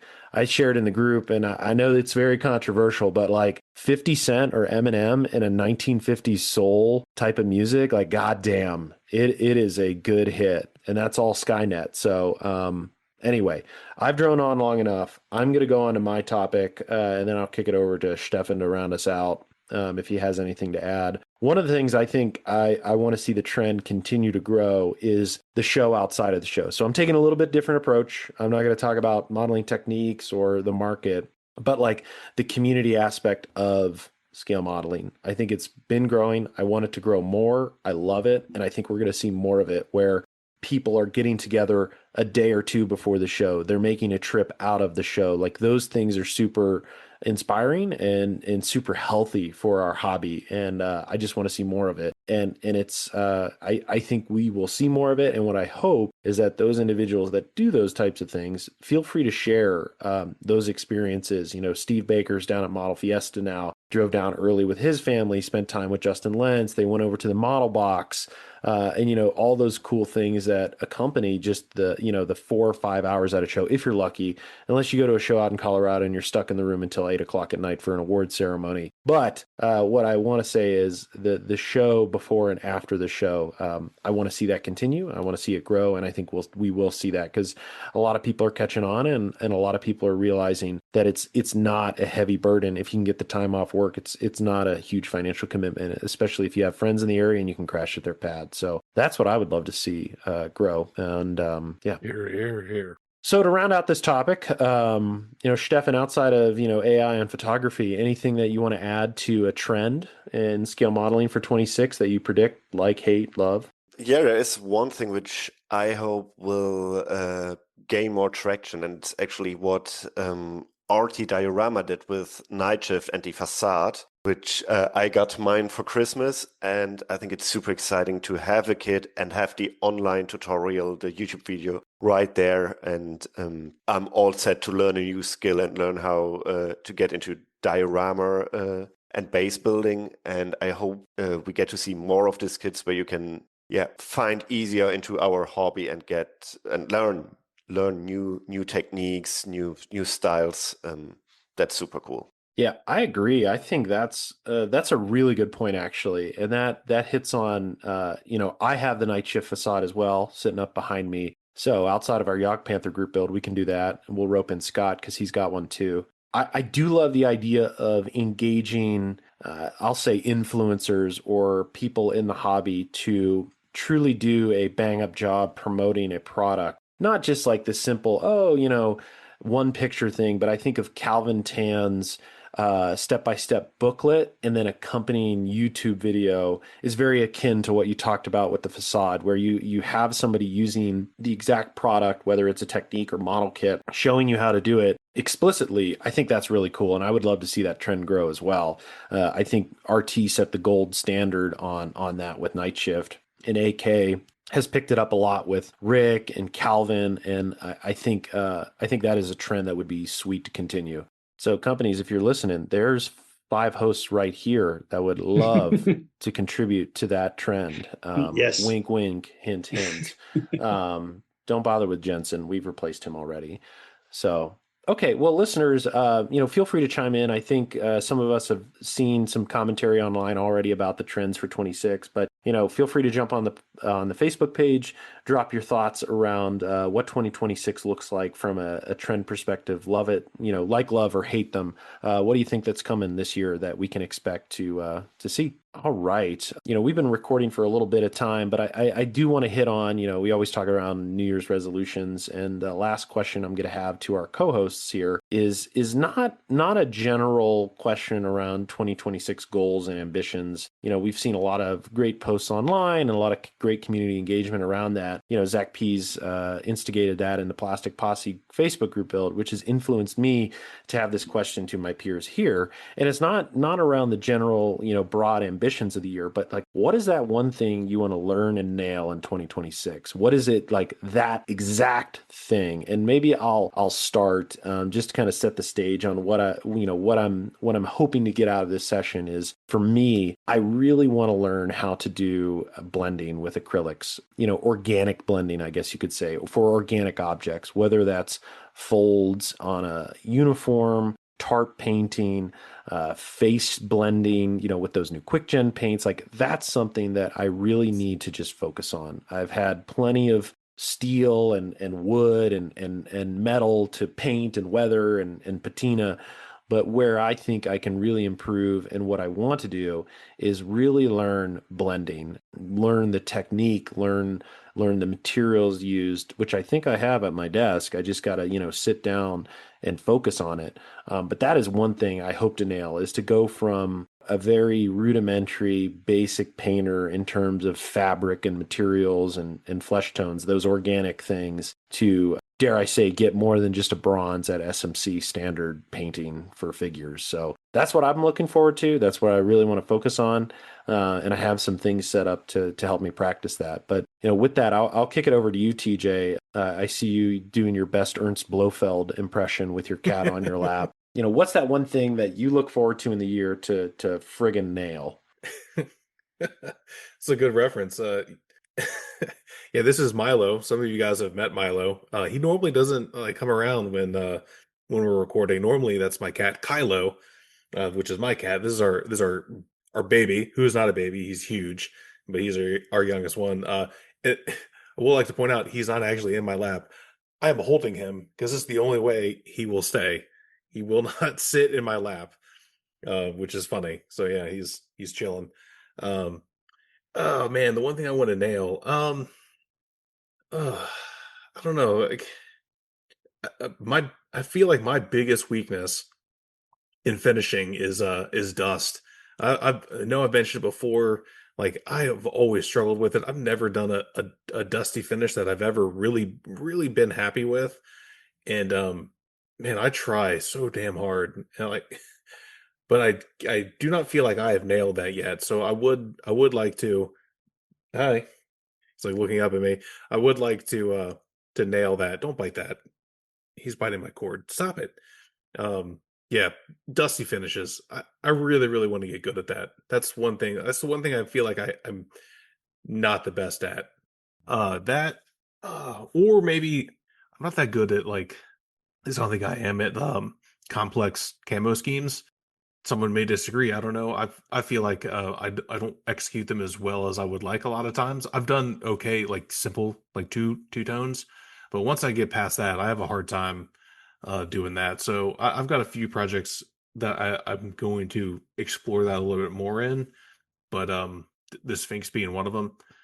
But yeah, dust and complex camo schemes. Those are things I really want to nail. When it comes to painting green, I've already got that down. That's the one thing I'm really good at. It's probably the best thing I'm at. The thing I'm best at. But yeah, that's You're the it. green guy, Dr. Green. Yeah. Nice. Yeah, no, I always struggle with dust too. I feel like it's either too desaturated and freaking white or some shade of puke brown that doesn't look good on any type of finish. So I'm with you there. All right, Scott, I'm going over to you. What's the big Yeah. man want to improve in 2026? Oh man, the list is so long, but I think a couple things, kind of building on what you're saying, maybe not as specific as blending, but just breaking down the barriers and starting to paint figures and paint bases and biological subjects. I just feel like there's this hole in what I want to present and what I want to put together. And that hole is that. And it's just a matter of doing it. And I, talk about it all the time, but just getting that done. And the other thing is, I think the one thing I really brought back from SMC, wonderful skill, wonderful everything. But I think what I brought back is just wanting to incorporate more. People will have an issue with the title storytelling, but what my pieces want to convey and bring in more humanity and more scale into those things, and just learning how to use figures and maybe even animals and things like that to bring more of that into my work. That's really what I want to do. And I'm going to put you on the spot. What's your first step towards doing that? Got to get back together with my good friend Barry Biediger. He's here, and he gave me a lesson last year, and we're supposed to do that again. But yeah, just getting the brushes and the paint and just going. I've got really nice Games Workshop pieces. Thank you, Grant. I've got, Jim Rice helped me pick out a really cool sci-fi figure at MMSI, the last one I went to there. So I've got plenty of subjects hanging around, and have a 3D printer. So no shortage of the ability to do that, but other than just doing it. So hell yeah. All right. I'm going to go over to our newly crowned fifth host, Stephan. What's that one thing? And if you say a tiger, I'm gonna mute you, and we're gonna get back our English friend, unfortunately. But go ahead. I'm gonna go with what TJ said, and that's dust effects, especially on horizontal surfaces and accumulated dust effects. I think that's so hard to get right.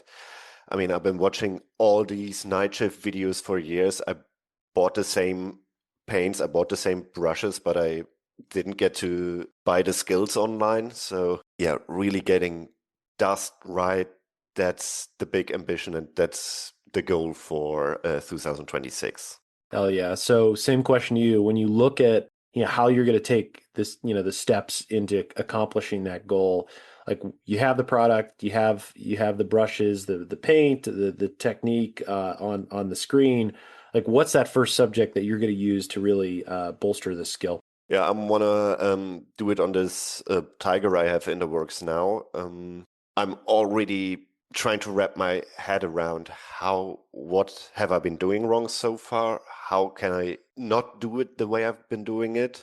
And figure out why, if Martin does it in one of his videos, he blends it and it works. Where am I going wrong? Kind of like trying to repeat this one by one. I think that I should not learn on the job, so to say, and really get a test piece and figure some stuff out before I put it on this new model I have in the works. Nice. Nice. All right. Well, we look forward to it. Let's round out this session with Grant. What's that one tangible thing that you want to accomplish in 26 to improve? Like Scott, and I want to work on my storytelling, and that's because of what went down at SMC. Being with Four Corners guys, in the Dutch guys, all those groups there, and you saw the stories that they told, and it's something I want to work on this year. And I think part of that is going to be slowing down myself, not to try and rush through projects as much as possible, and maybe doing my own converting or something like that. But I think I know it's people don't like the word storytelling, but why am I building this? What's this? What is this supposed to tell the individual who's looking at it, who might not have any idea about it? So I think that's my biggest work this year is going to be mostly in that area. Hell yeah. All right. Same question to you. What's that first step in that journey? I've got a little vignette I'm working on right now. It's basically this stolen idea from Steven Zogel's newest vehicle, or his little diorama he put on his page of the bunker, the Normandy bunker. And I want to use the new figures of their Navy landing crews that were on the beaches at Normandy that guided in the landing craft during the invasion. I think, one, that's a story that you never hear about. You never see anything about those guys. And number two, it can be a story. There is some idea of a story behind that. So I need to, and I want to convert a couple, which I've never done figures. I've never converted a resin figure before, so I want to try that. And then hopefully I can work around that and get that idea across. Nice. Awesome. Well, this was a great discussion topic. I think listeners, again, feel free to chime in on the group. What's that one tangible thing that you want to improve in 26? And what's the first step you're going to take to do it? I think that's probably the most important thing is to, where are you going to start? How are you going to get there? So with that, I think this is going to wrap episode 130 for us. Stephan, thanks for joining us. Would you come back sometime? Oh, absolutely. I hope to be back. Thank you for having me. So, let's see what 26 has in store for us all. Hell yeah. And guess what? 2 weeks we record again. They're probably going to be an open seat since Jensen is now fired. And we'll pick up the superpower, unlike the continents, on the continent, I should say. So anyway, with that wraps episode 130. Thanks so much, listeners, for joining in. This was a great time. It was good to get back in the swing of things, get back to our roots around deeper discussions in scale modeling. I think you can see that more coming in 26, where we focus more on, we're going to double click on some things and get to the heart and soul of what scale modeling is for us and how the posse was formed and the community around it. So look forward to that. We're hoping to bring more people on like Stephan that can join us for not only interviews, but co-hosting and really round out the team when one or two of us are away. So very much looking forward to that. One of the ways you can support the posse, as we talked about at the beginning, is becoming that Plastic Posse Outrider. If you want to become a Plastic Posse Outrider, it's easy. You can even do it wearing your favorite lounge trousers, which we'll plug in a little merch section here with our favorite furry friend, Jensen. But you can just go to our Patreon page, patreon.com/Plastic Posse Podcast, and set up those recurring payments. These contributions help offset everything that you've listened to here. And there's 3 tiers that we've talked about, each, giving a little bit more access to content. And they all start at $1 a month. So we hope that you can join us over there. One of the things I do promise to put together is a step-by-step guide on the Citroen van that I created. I really rusted the shit out of it, and I took step-by-step benchtop photos throughout that process, where I'll drop a little tutorial on there that you can see everything from primer to finish, including those little raccoons that I added. So look forward to that. I hope to get it up here soon at least in the month of January, hopefully in the first week or two. It's pretty straightforward, but with that, I just want to thank you all again for joining us today and look forward to more content in 2026. With that, I'm going to turn it over to Scott to talk more about our deputy marshals and recognize these folks that help us bring the show to you every 2 weeks. Absolutely. Let's recognize those amazing deputy marshals. You guys are pillars in our community, and we really appreciate what you do for us, and also obviously your support. We have Angel Garcia, Martin Holst, Carl Doran, Pat Brown, Ryan Smith, Alamo Squadron Model Fiesta. Heard that show was amazing. Congratulations, guys. Wish we could have been there.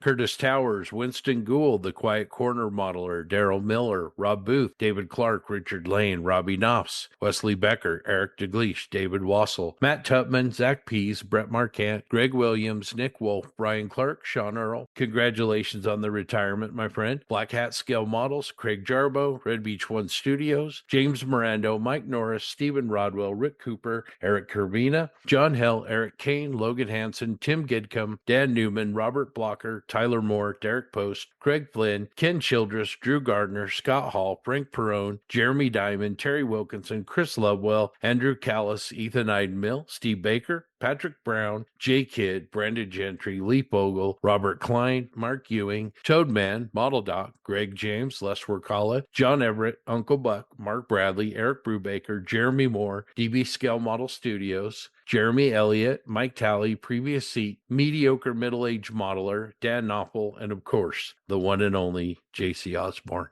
Let's not forget our posse foreman. This crew is made up of posse outriders who give the deputy marshals a hand. We also thank them for their support. The voice of Bob, Graham, Keith, Dwayne, AK Armor, Bill, Casey, Theresia, Russ, Stephan, Mikkel, LeVar, Gil, Mike, Michael, Scott, Emery, The Krieger, Ozzy Modeler, William, Jeff, Eddie, Ross, Warhoff Models, G. Baker, Tom Stuff, Crazy Loca, Len, Cliff, Damien, Cody, Nukeman, Mike, Paul, iBones Models, the Mr. Grizz, Jackson, Joel, Chris, Jamie, MD Models, Papa Steve Munsell, JV, Eric, Matthew, and David. And of course, our $1 and free posse members. Thanks, guys.